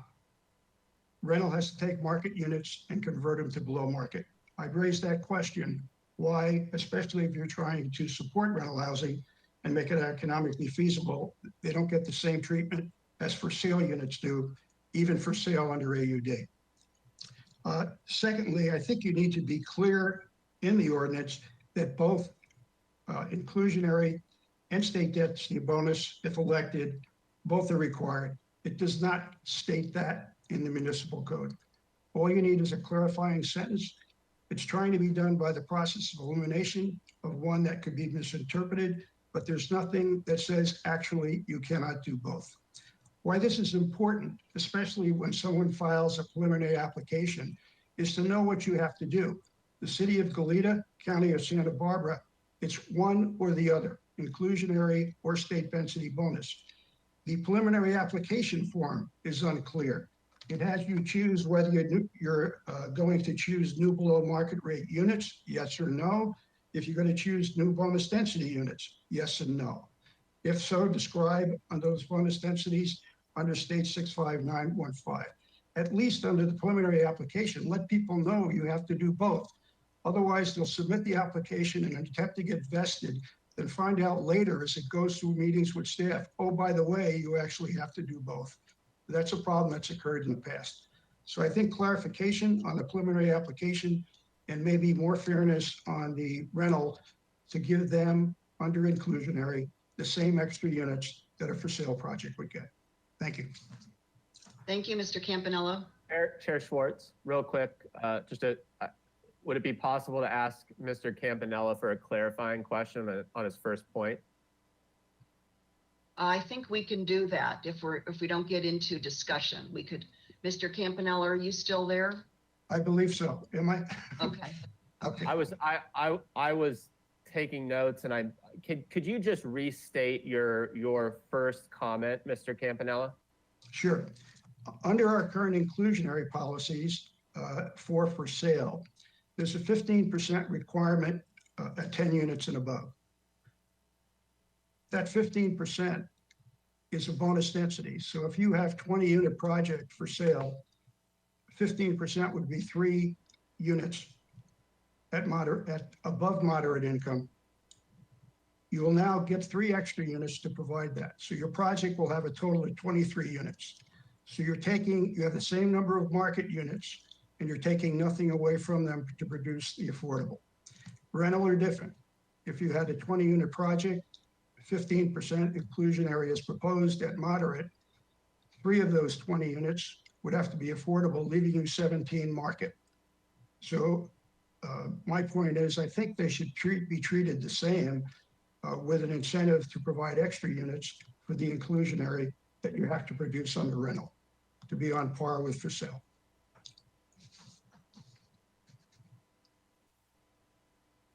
Thank you, Mr. Campanella, for being available for Commissioner Reed's question. Ms. DeBusk, any other members of the public would like to speak today? Thank you, Chair Schwartz. That was the last public commenter. And Ms. Fennessy, did we receive any written correspondence on this item? Thank you, Madam Chair and Commissioners. We did receive written correspondence from the Santa Barbara Association of Realtors and Patricia Saley, and that was just distributed prior to this meeting. Thank you, Ms. Fennessy. Okay, now we'll bring it back to the commission for questions of staff. Most likely Ms. Brooke. So Ms. Brooke, if you could come back with us, who would like to start with any questions? Commissioner Reed, please. Thanks, Chair Schwartz. Ms. Brooke, on page 2 of the staff report, it says, since adoption of the inclusionary housing ordinance for AUD rental projects, July 19, a total of 10 moderate units have been included in 2 approved projects. Is that citywide or is that outside the CBD? Can you clarify? And could we also have that document up on the screen? I don't know if it's Mr. Bolton or another staff member assisting us today. I will do that as well. I think page 2. Yeah, page 2, last sentence of the second paragraph, I believe. Yes. And Madam Chair and Commissioner Reed, so those units, let's see.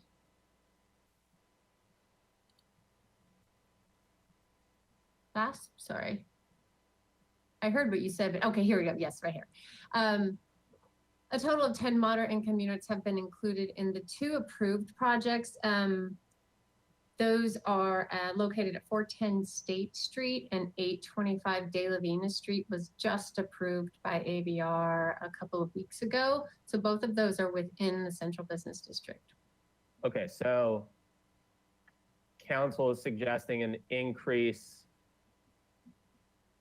of the inclusionary percentage outside the CBD, not inside, but there have been no moderate income units approved to date outside the CBD, correct? Madam Chair and Commissioner Reed, I believe you're correct. I will say there have been AUD projects proposed outside the Central Business District since the inclusionary ordinance was adopted, but I do not believe any of those have more than 10 units that would have required an actual construction of a unit. I believe they're all much smaller projects and therefore will be paying most likely paying the in lieu fee since it's pretty expensive to provide 1 unit, say for a 5-unit project. I don't think the developer will opt for that. The one nuance to that answer is 711 North Milpas, which in that case, the developer is proposing to develop that site under a development agreement. that is outside the central business district. That is, I think, 81 units. That's kind of a project all unto itself because they're proposing 20% inclusionary, as part of the agreement. But to answer your question, any AUD rental program units outside the CBD at this point anyway have all been pretty small projects, under 10 units. So what is stated in the staff report, that is, those approvals are inside the CBD. There are no approvals outside the CBD. Correct. Of those 10 units, yeah. Yeah, okay. And then based on some of the public comment, what's kind of the rationale here bringing and I'm talking specifically about the increase in the inclusionary requirement outside the CBD. Why are we reviewing that now, considering there isn't, we don't have results from the economic feasibility study, and we're moving away from the AUD entirely to FAR. I guess that name's been changed to multi-unit housing standards. Why are we doing this now versus later? That's a really great question, and it might be a little bit lengthy, but I'll try to be short. So council directed this to staff and the Planning Commission to work on back in October. And it took this long due to other workload priorities within our office and the city attorney's office to finally get this to you. The timing is unfortunate, I suppose, in that it's coming to you so late when originally the AUD program was set to expire in August of this year. Based on council's direction last week, they do want to ultimately extend the AUD program for 6 or 8 more months while we undertake the economic feasibility analysis that you referenced. So there will be, we presume, if all of that plays out as directed last week, there will be a little more life to the AUD program. So we don't see it as a completely fruitless effort to continue on with council's direction to implement some version of what they directed. And then, yes, as we seek to adopt different multi-unit housing standards, we do want a new, fresh economic analysis to go with that, because it's kind of a really different way to look at housing development standards and the incentives that go along with that. So it's certainly worth a brand new look at all of that and the implications of that. Council, back when they gave us this direction in October, didn't ask for an updated economic study. We attached the same one that was attached to your staff report, and that was enough for them at that time to give the direction to increase it to 15% outside the central business district. They knew that was a marginal, based on that 2019 study, that was a marginal, potentially marginal return on cost. But we follow council's direction. So we're here before the Planning Commission to seek your input and recommendation, and hopeful that we can get something to present to ultimately to City Council, whatever that might look like. Okay, so considering that study, that's a little outdated. Construction costs, land costs, things have gone up, not down. And just considering that there are no approved moderate income unit projects outside the CBD, do you find, because we're kind of talking about this interim 8-month, 12-month period, do you find an increase, considering these couple things, from 10 to 15% to be an incentive to build more inclusionary, or a disincentive? Madam Chair and Commissioner Reed, well, I think putting myself back in the council's deliberation in October, I believe part of their intent was to further incentivize housing in the central business district by not increasing the inclusionary requirement there. They left that at 10% to not make that any more challenging to build housing. At the same time, increasing it to 15 outside the central business district. Overall, it's marginal based on the economic study. So many factors are involved on a site-specific basis as to whether or not a project is ultimately feasible. So it's hard to say, is it an incentive? Is it a disincentive? It is increasing the restriction that you could charge for rent on that many more units in a project. So, but again, it's building into the development standards the type of housing that we need. Gotcha. I think that's all my questions for now. Thanks, Ms. Brooke. Sure. Thank you. So as we go to my other colleagues, I would ask if you would please see if you have questions on bullets 1 and 2. It's on our screen.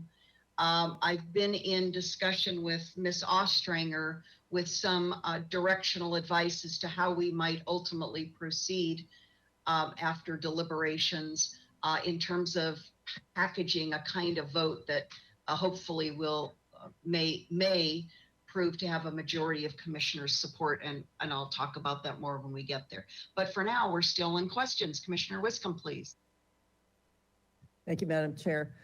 Ms. Brooke, I just wanted to ask you one question to follow up on Commissioner Reed. So the economic feasibility study, I watched the council meeting.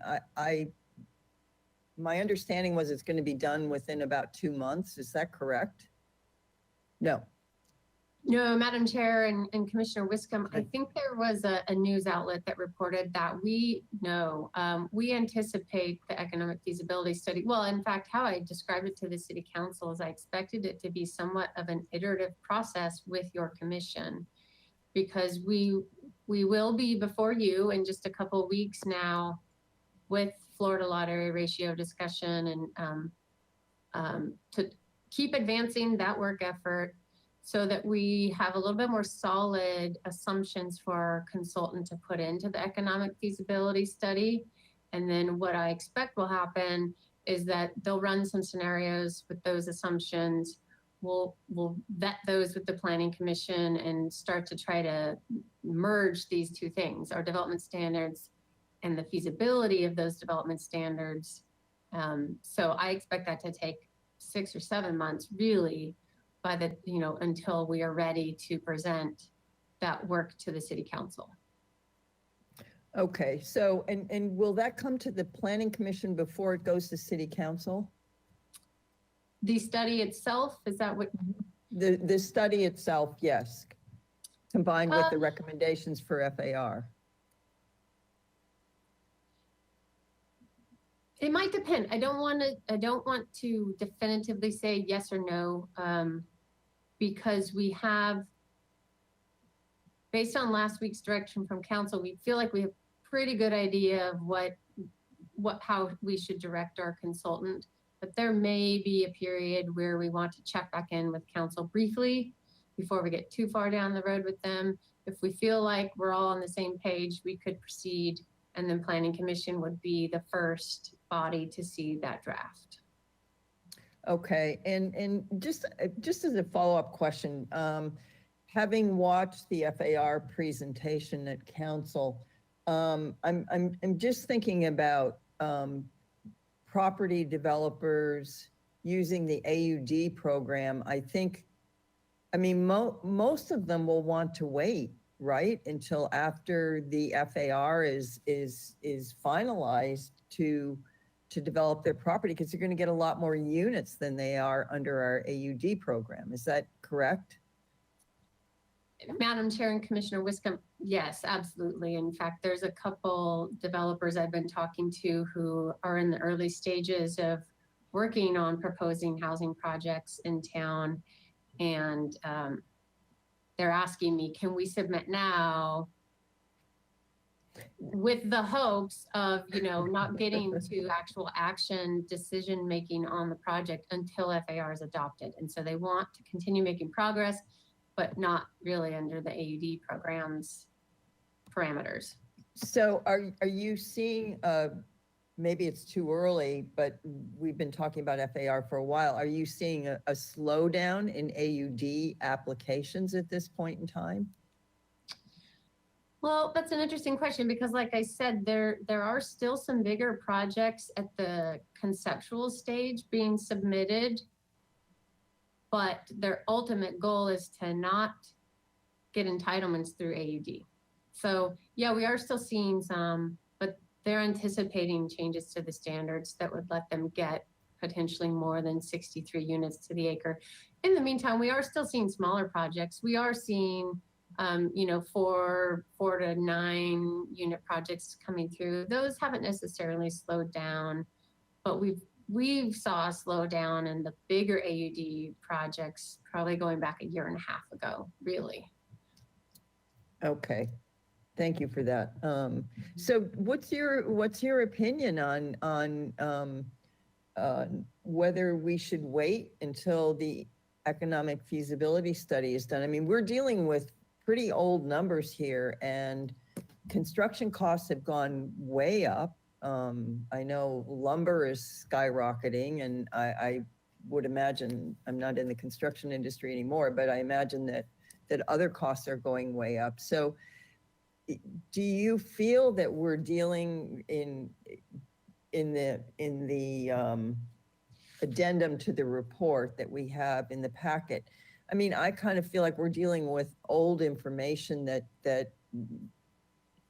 really is not pertinent right now. And would you agree with that? That we are making a decision based on questionable, numbers, targets that are old. And I know that's a difficult question for you to answer, but. Sure, it's fine. Commissioner Wiscombe, it's, I think you're in a tough spot because we don't have updated economic analysis. It's not legally required that you do because our program is set up, under the threshold where one is actually required, but correct, yes. It's useful information. Because we haven't seen projects of over 10 units outside the central business district in quite a while, I'm not so concerned that we're actually going to miss a significant number, additional number of inclusionary units by not carrying this forward. But I am in the position of carrying forward council's direction. So I can't not do that. Thank you for we're that. doing it. Yeah.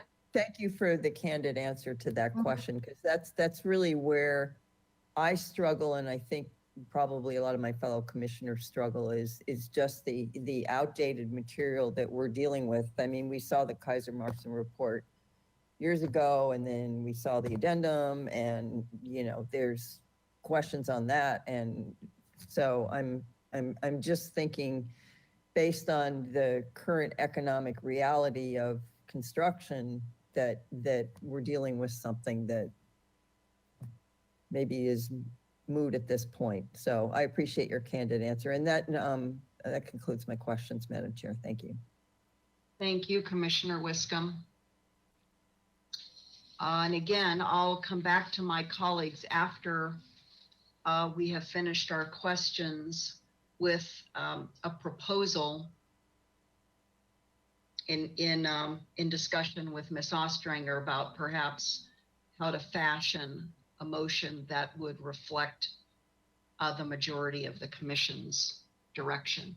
Vice Chair Escobedo, please. Thank you, Madam Chair. Hello, Ms. Brooke. So for the first question is regarding the inclusionary policy, and do we anticipate incorporating, when we do eventually merge our two housing standards, to bring this inclusionary policy, whatever it might be, for AUD into the FAR program. And I understand we haven't probably figured out the mechanics of that since it's completely different. But do we anticipate or intend to? Madam Chair and Commissioner Vice Chair Escobedo, I think I understand your question. So what council directed last week is that we initiate an economic feasibility study so that that informs ultimately the development standards that are adopted. Part of that is evaluating different levels of inclusionary requirements, 10 or 15% in different parts of town. And then they also asked, because we've discussed with council, and I believe with your commission too, what other incentives can we offer through whether additional FAR, and I don't want to get too far off topic, but additional FAR, height, whatever it might be, to get even more affordable units above whatever inclusionary standards we set for typical projects. So, and those might be different. If we're talking about FAR, whether it's units or additional FAR, you get floor area, we don't know yet. Like you said, we're not sure the mechanics of what that may produce. But it will take into account more current data about construction costs and development standards, because, you know, downtown now in the central business district, parking is optional. So back when the original inclusionary requirements were adopted for the AD program in July 2019, there was a minimum of 1 parking space per unit. So there's been, I think, changes in both aspects of the feasibility of projects. So definitely worthwhile to revisit all that when we look at new development standards. Thank you for that. And what was the thought behind not including a bonus density for the rental side? So the for sale condo side, there's a pretty extensive inclusionary policy, and it allows for that bonus density that can recoup the cost of the subsidized units. What was the thought behind not incorporating that into the rental policy, and also not including it in the Kaiser Marston study to figure out if that makes it more feasible? Mm-hmm. That's a great question, Vice Chair Escobedo. When we were before the City Council in 2019 with the proposal to adopt an inclusionary program for rental projects, we discussed that discrepancy. And at the time, a majority of City Council believed that the additional density bonus had already been granted as a part of the AUD program. And really, we were just catching up to get the affordability requirement to go with it. So in their minds, you know, they didn't, I mean, that's what was, yeah, that's how it was explained, and ultimately why it was, you know, drafted and adopted the way it was, that it's not additional units. You have to absorb that within your project, because they believed, council believed that the additional density had already been granted with allowing the higher density through the AED program. Okay. And then last question is regarding the first bullet point here, and it's what is the thought behind not allowing the state bonus density units to count towards our inclusionary? Is it to dissuade from using the state bonus density, or is it the thought that we'll get more affordable units, however you want to describe it, at each income level? Can you give us a little bit of insight in that? Sure, Vice Chair Escobedo. I would never want to discourage more affordable housing, but we were very intentional at setting the income level for the AUD program at moderate income. And so in order to continue to assert that we need that type of housing, we want it to be clear. And this has been our interpretation when we are faced with projects coming in through state density bonus law, that our interpretation of the code has been that both requirements must be met, but we agree it can be much more clear in the code by removing that subsection that's up there on the screen. So we have a need for more affordable housing. We would like to see it in a range of income levels, specifically moderate if we're talking about private development. And what are your thoughts about Mr. Campanella's idea of making it, rather than removing the subsection, or maybe in addition to removing the subsection, being explicit and outlining the fact that if you do plan to go with state bonus density, you would have to provide our city inclusionary on top of those units? I might defer to Ms. Ostringer if she has a preference. It's more of ordinance language preference. Yes, Chair Schwartz and Vice Chair Escobedo, is my audio okay? Mhm. Okay. So we decided to strike it out for two reasons. First, it appears elsewhere in the code that it's clear that you need to provide moderate. And then there's also a balance. We don't, the way we calculate state density bonus units and moderate income units, it has to be, the language is tricky. So adding it, it's a drafting issue to make sure that we don't run afoul of state law and how we calculate those units. So that's why we just took it out and said, all right, you're moderate. If you're going under inclusionary, you're required to have the moderate. And then by default, your state density bonus will be calculated outside of that. So you'll have those units plus we'll get the moderate that we wanted. So I think the concern that Mr. Campanella was alluding to was somebody getting into the application process, assuming that their state density bonus units were going to count towards our inclusionary, and then all of a sudden finding out that that's not the case further down the line. Would it be more appropriate for us to maybe provide some feedback, even if it's in comment only, that in the application process, maybe not in the language here, but in the application process, we are very specific about the fact that you have to provide those units on top of what's required by state? Chair Schwartz and Vice Chair Escobedo, I'll let Ms. Brooke or Ms. DeBusk speak to that, but I believe we have a handout and it either specifically states it or it's going to state it. Yes, thank you, Chair Schwartz and Commissioner Escobedo. Our density bonus handout, which is the application form for that, does very clearly state that density bonus units are in addition to required inclusionary units. However, I think Mr. Campanella was also referring to the preliminary application form, which is a form that housing projects can submit to kind of lock in the rules. And I don't believe that form provides any of that information on it. So that could be feedback that we could provide today for the Yes. pre-application form. Okay. Thank you, Madam Chair. Those are all my questions. Thank you, Vice Chair Escobedo. That was very interesting and insightful point there for all of us to keep in mind in terms of your exchange with Mr. Busk and Ms. Ostringer.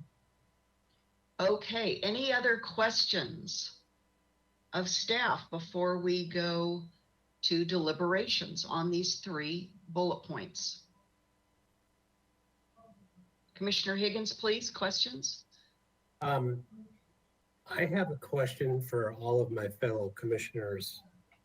And so I don't want to kind of be disruptive to the protocol here, but I just want to know on the record if all of us are interested in incentivizing housing.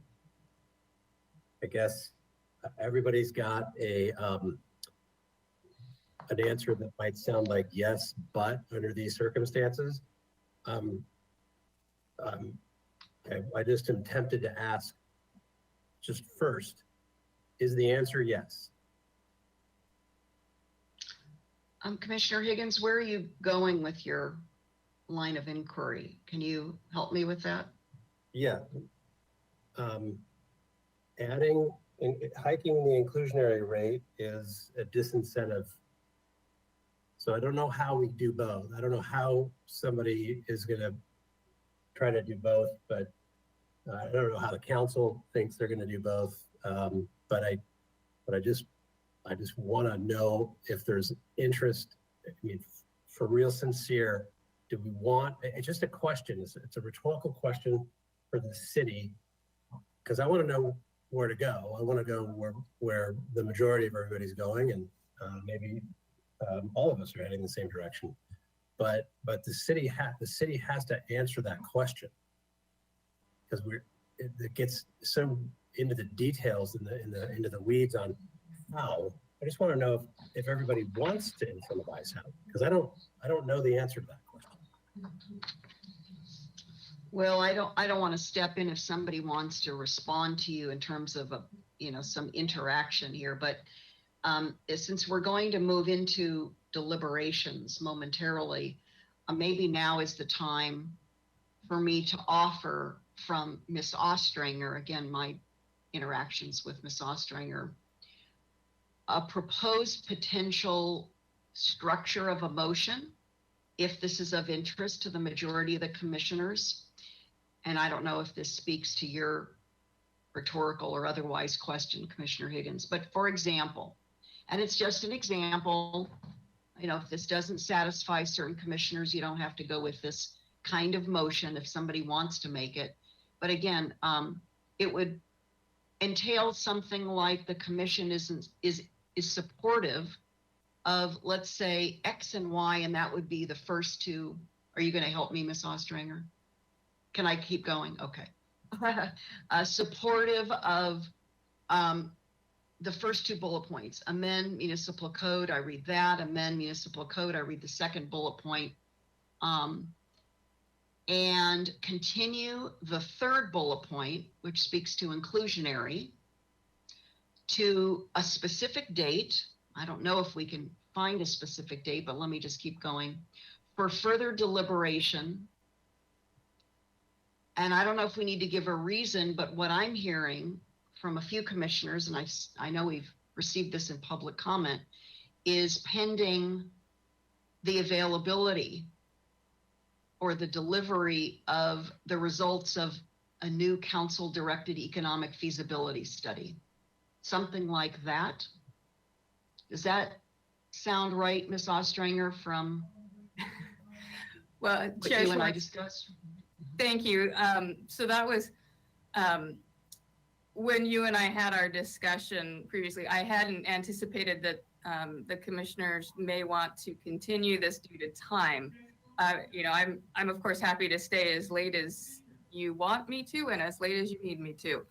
But I was hearing that there was concern about timing to get to 6, and if we're not going to make it there, I was trying to make the point.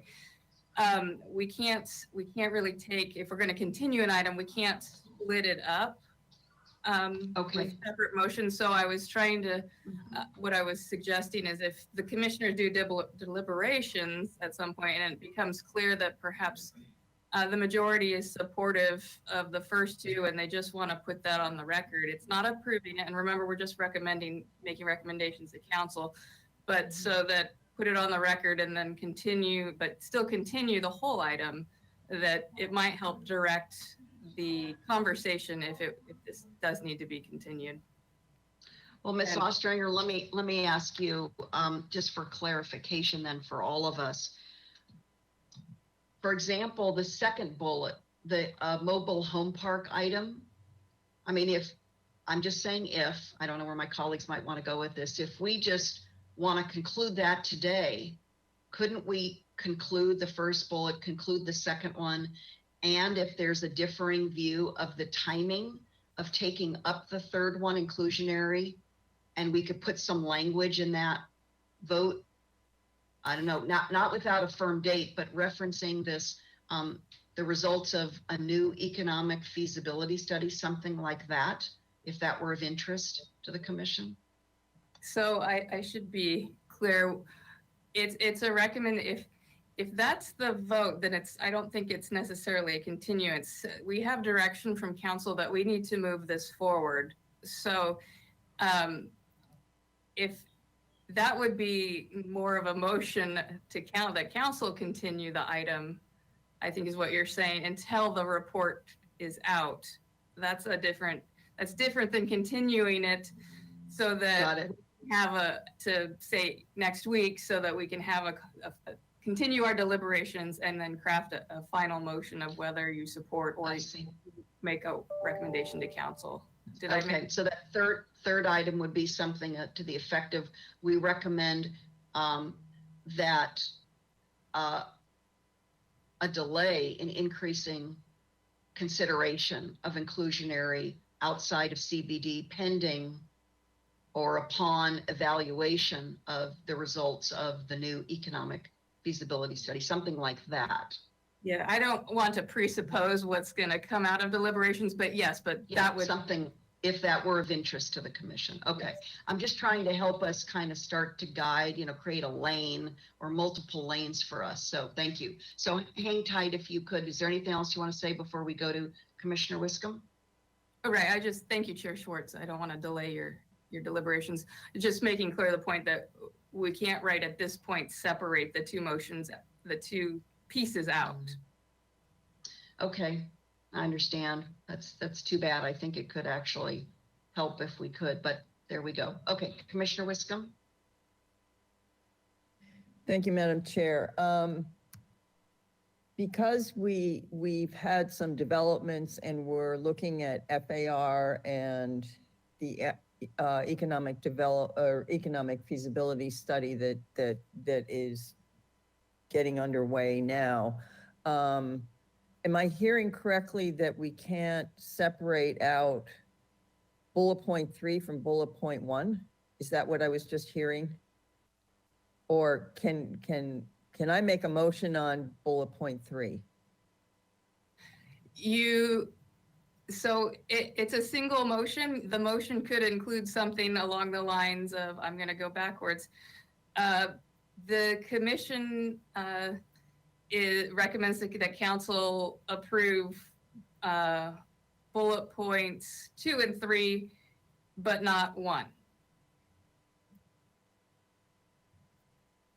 Well, it's not. It has to be. So what I'm saying, it has to be, I know, I'm trying to do it backwards because I don't want to presuppose where everyone's going. Yeah, okay. So it's a single motion, but I can make a motion to send back to City Council our recommendation, Planning Commission's recommendation to wait on bullet point 3 until the FAR and the economic feasibility study are available for study. Is that an acceptable motion? And yes, and then suggest in the same motion you would say, but move forward with, if you wanted to do that, X, Y, and 1 and 2. Okay, and I would actually say, so bullet point 1 relates to state bonus density and our bonus density program, right? Yes. Okay, so if I included, and just because I think it's cleaner since we're dealing with inclusionary, that we keep bullet point 1 and bullet point 3 in the same recommendation. So just for consideration, there's no reason not to at this point, since we're recommending that council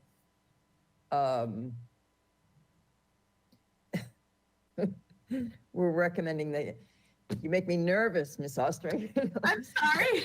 Yeah. I'm listening intently. Yes, since we're recommending that this go back to council, our recommendation to council is that we delay bullet point 1 and bullet point 3 until we have a full analysis of FAR and the economic feasibility study that goes with it. Right, and then you would add, but you're supportive of too. But if you want it in the same motion, I was getting a conversation that it wasn't in the same motion. But I also will recommend that Planning Commission support bullet point 2. That would be how, yes, if you wanted, we Okay. want a single motion. That's However my you- motion. That's my motion. That would be a single, again, we need a single motion and there are different components to the motion, but that's what we would do. Is that good for now, Commissioner Wiscombe or Commissioner Lodge? Just want to second the motion. Okay. So we have a motion and we have a second. Could the other commissioners come on, please, and comment to your support or your thoughts regarding, or if you're not clear? Yes, Commissioner Bonderson. I'm not clear, Madam Chair. That was, Okay, well, hold on one moment. Let me come, Commissioner Bonderson had her hand up. Go ahead, Commissioner Bonderson. Thank you, Madam Chair. I think Commissioner Higgins, we might have the same comment. I was also not clear because there was a conversation taking place. But I would just like to ask if the motion can now officially be read so that we know what we're discussing and voting on. I think that would be helpful. Do you want to restate it, or should Commissioner Wiscombe, or should we have staff see what they've recorded? I'm happy to see what staff has recorded because I kind of made it as I was going along. The basic motion is to recommend, oh, Ms. Brooke is here. She's probably crafted it already. Well, Madam Chair, Commissioner Wiscombe, I don't know that I've crafted it, but I was just going to recommend that that we actually read the full text of what's on the slide instead of saying bullet 1 and bullet 2.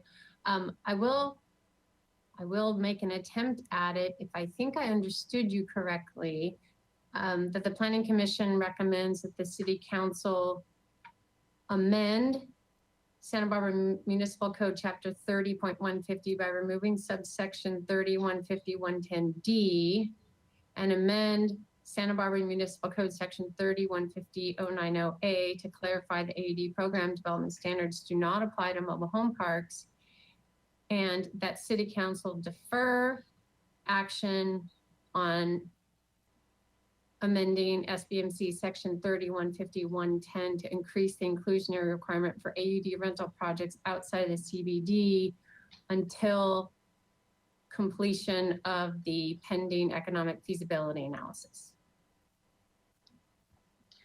And accompanying FAR standards, recommended FAR standards. That would be in 3. I actually, Ms. Brooke, recommended that bullet point 1, amend Municipal Code Chapter 30.150 by removing subsection 30.150.110D be actually part of the motion to defer to City Council. Because I just think that since that's part of the AUD package, we just need to see that as a total package. That was my motion. So that's the Ms. part of Brooke, the could you motion. come back on?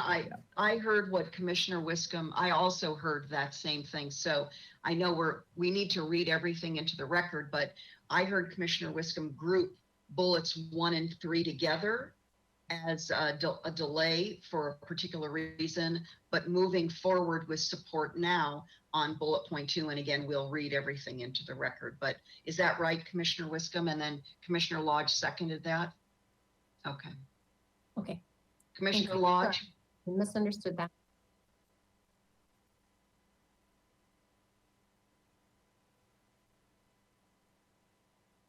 Commissioner Lodge, we can't hear you. Were you commenting on your second of the motion? I'd just like some clarification here on what subsection that is being paired with the third bullet. What's in it? I couldn't find it. Bonus density. Ah, okay. Did you want to say anything further, Commissioner Wiscombe, because you were the maker? That's what we're talking about, isn't it? Yes, I only included it. I really don't have a problem with with this bullet point, but I think if it's coming back to the commission, it should come back as a whole package. And so I think it should get deferred to council until, you know, I mean, maybe there's some innovative way to deal. I just think it should still be on the table. Although I don't have any Okay. problem with the amendment as it stands. But if we're going to see the whole package, let's just see it all together. Okay, so let's do this. We have a first and a second. And Commissioner Higgins, you've been waiting patiently. Go ahead. Yeah, I'll support that. I want to echo, or maybe it's not echoing, but I think what Commissioner Wiscombe is getting at is, you know, we need to see the whole cake, not just the individual ingredients. Went back and looked at the number and type of hearings this commission has had with respect to housing since I've been on in 6 years, and it's got to be at least 10, you know, and they're all intertwined. It all matters. It all has to do with, you know, do we get housing or not? I mean, even as extraneous as parking might be, that's a big part of the equation. And so we've done these things serially, and I think what I'm sensing is that most developers around here think that trying to figure out what the city of Santa Barbara wants in terms of housing is a fool's errand. They don't know, we don't know, we keep amending and tweaking, and it's a fairly hot potato, but politically, so that's part of the reason I imagine. It's interesting to hear that there really hasn't been any activity outside the CBD. And if we want to make less activity outside the CBD or anywhere, quite frankly, we're gonna hike the inclusionary. And I can't get my head around how we're gonna deal with that with respect to FAR when we're moving away from density. So good question by Commissioner Escobedo. Something's gonna be in there with respect to price restrictions or in lieu, but man, I congratulate our city for getting to the point of moving towards FAR. You know, 10 years ago, the city of Santa Barbara was the most progressive in the state with respect to AUD and not obligating as much parking, you know, for these projects in our urban core. And now we're still on the arc of being progressive with removing parking and making it an option. So let's keep going with FAR, and then come back to work out the details. I do think that what happened that caused a lot of the anxiety about AUD, particularly the MARC, and then we had a lot of the other bigger projects. Those are the low-hanging fruit projects that get developed rather, I won't say easily, but first off, because of basic economics and things outside of the city's control. So we're not going to really have any more big projects like those unless we have something big and bold and progressive like FAR. So I'm anxious for that, and amongst other things, design standards, et cetera. So I'll support the motion. Okay, very good. And maybe we could put Ms. Brooks' slide back up so we can see the three, I'll call them components of the motion that Commissioner Wiscombe made. Commissioner Reed, please. Yeah, I think the motion is appropriate, and I think it's the right path forward. I will support it. I will say I don't see any scenario. Just going back to Commissioner Higgins' rhetorical question on do we want to incentivize or do we actually want to do something else? If the answer to that resoundingly is we want to incentivize housing, we want to incentivize this quote unquote missing middle, I don't see how there would ever be a circumstance where given our current context, where I would support an increase to an inclusionary percentage as a disincentive to that production when, I mean, we see we have no production in the area they've defined and costs have only gone up. So, you know, we're just kind of delaying the inevitable here. I think it's a no either way, but I think the motion is still appropriate. Okay, very good. Who else? Who did I, please, Vice Chair Escobedo. Thank you, Madam Chair. I too will be supporting the motion. I think it makes sense. An additional comment that I do want to make in regard to inclusionary is we're trying to get subsidized housing without a subsidy. And for me, we don't have the same revenue streams that we used to have through redevelopment. There are some other innovative ideas that have been talked about through the city, but the fact is that we don't have the funds to subsidize housing at the current point we are right now for the missing middle. And so as we go towards FAR and we get that feasibility study and that economic study, I think it would be helpful for us to at least take into consideration the idea of the density bonus that exists for sale on the inclusionary side that allows a project to recoup the costs that are lost for the inclusionary unit. That's our way of providing that subsidy that we can't provide in funds. And so I think that this is totally the appropriate way to go, but I would like to see that philosophy carried forward into our discussion for FAR. If we're serious, as Commissioner Higgins said, if we're serious about getting this housing, we can't just put a requirement there that takes away from the feasibility of the project altogether.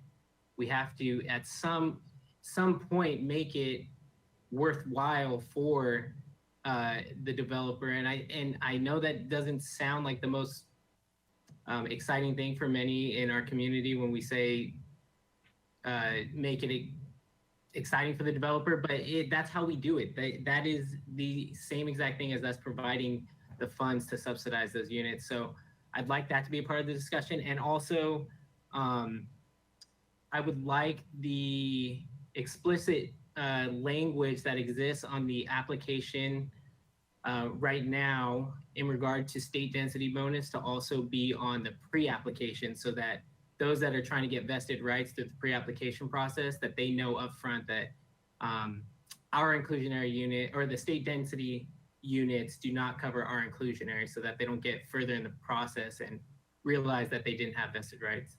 I don't anticipate that we're going to get many projects, but just in case. And Vice Chair Escobedo, if I could ask you on that, your interest that you just expressed now, your recommendation, did you want us to consider that be incorporated into the motion? And we could ask Ms. Brooke about not the feasibility of that, but how that would be incorporated into action if we were to make a motion that included that. And we can go back to Commissioner Wiscombe if that would even be acceptable, but I'd be interested in hearing my colleagues' thoughts on what Vice Chair Escobedo just said. And Ms. Ostrander, did you want to comment first? Yeah, I'm just a little concerned because that wasn't within the agendized discussion. I think it's something staff has heard, and we can probably go back and work on that. But I do have a little concern. It's borderline. I'm not going to tell you absolutely not to do it, but. Okay. Understood. Okay, Commissioner Wiscombe as the maker of the motion. I appreciate Vice Chair Escobedo's comments. I think by deferring the chapter 30.150 and especially that in bullet point 1, I won't repeat that again. By deferring it, we're really, you can make that discussion when it comes back to us. And I think that that's the appropriate time to do it. I don't think we have to really get into the weeds on, you know, what I think your comments are well taken. Go ahead, Vice Chair Escobedo. Thank you, Madam Chair. Yeah, Commissioner Wiscombe, I agree. The only thought that I had, and again, this could just exist as a comment to staff. It doesn't have to be a part of the motion, but if it already exists in the formal application, then it should be relatively easy for staff to add it to the pre-application, was my comment. Thank you. Thank you. Other comments to the motion or just comments in general? And then I'll make my comments and then we'll ask Ms. Fennessy to do a voice vote on the motion. Anybody not express themselves in any way? Commissioner Bonderson? Thank you, Madam Chair. Sometimes, once in a while, it's a luxury to go last. I think that we've heard very, very thorough comments, and I actually have nothing to add. I'm in agreement with the direction we're going, and I will pass it back to you. Okay, thank you. Just a few thoughts.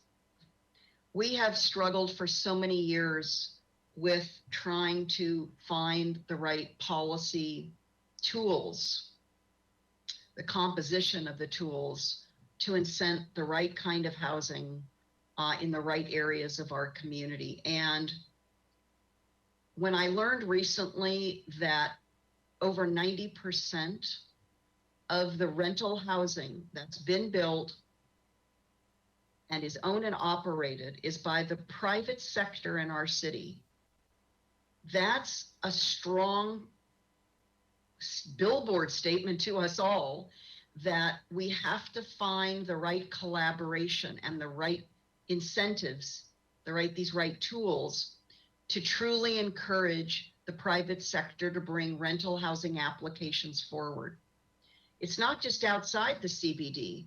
Our Planning Commission, as you'll recall, saw in concept, it was a conceptual hearing at 710 State Street, a large, very attractive, I say large, I mean many units, a new rental housing proposal. It's been my understanding from something that was expressed to me recently that due to a concern by the property owner of the protracted length of time that it would take from start to finish in construction and then occupancy, that project has been pulled. So we not only have almost no projects outside the CBD, we have some of the same constraints and a serious deficiency inside the CBD. So I think we have to really look at all the tools for the right balance as swiftly as possible. And I'm very much appreciative of Commissioner Wiscombe making that motion. I'm in support, and unless there's any other further deliberation, we could ask Ms. Fennessy to come back on. Anything else anyone would like to say before we go to a voice vote? No? Okay. Ms. Fennessy, could you please rejoin us? Thank you, Madam Chair and Commissioners. I will now begin the roll call vote. Commissioner Higgins, Yes. Commissioner Lodge, Yes. Commissioner Reed, Yes. Commissioner Wiscombe, Yes. Commissioner Bonderson, Yes. Vice Chair Escobedo, Yes. Chair Schwartz, Yes. motion passes.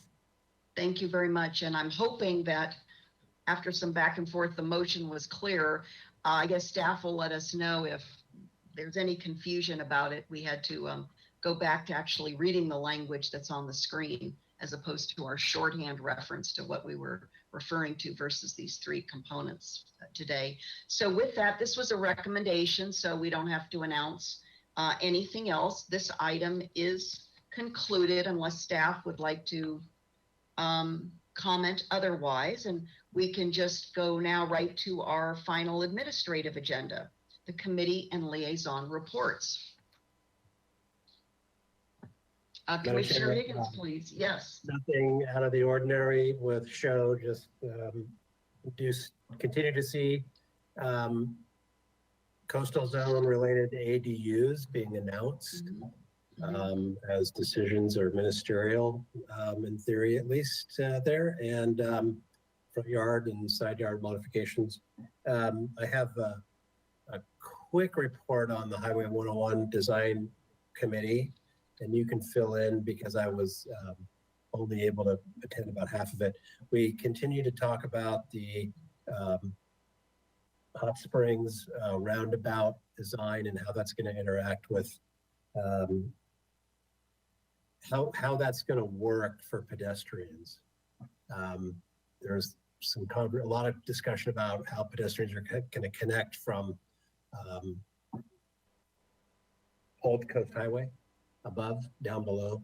So that's when I left. So Madam Chair, if you wanted to fill in everybody else in, if you covered other subjects. That's the No, I conclusion. think that's pretty much it, and just significant design discussion. So we're very much looking to our design partners on this subcommittee to help with those areas of expertise. But I think you've covered it Yeah, we in have, brief, Commissioner Higgins.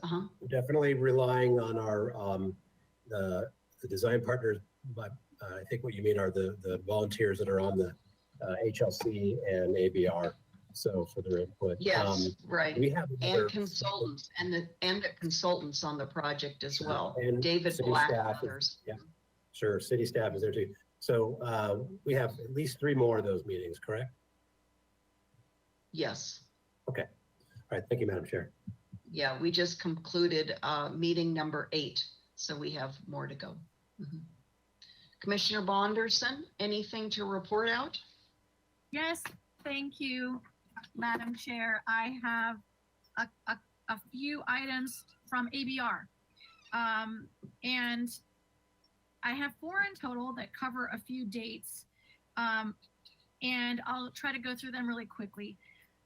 The first one is from March 8th, and it was a review after final approval, which is not something I think we see very often. It was an item that came back for approval of the landscape plan after it was actually finalized.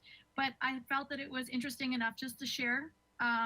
It was a proposal for 3 condominium units and a 2-story duplex that was being added to the property on a property that already had an existing single-family residence. So in this case, they were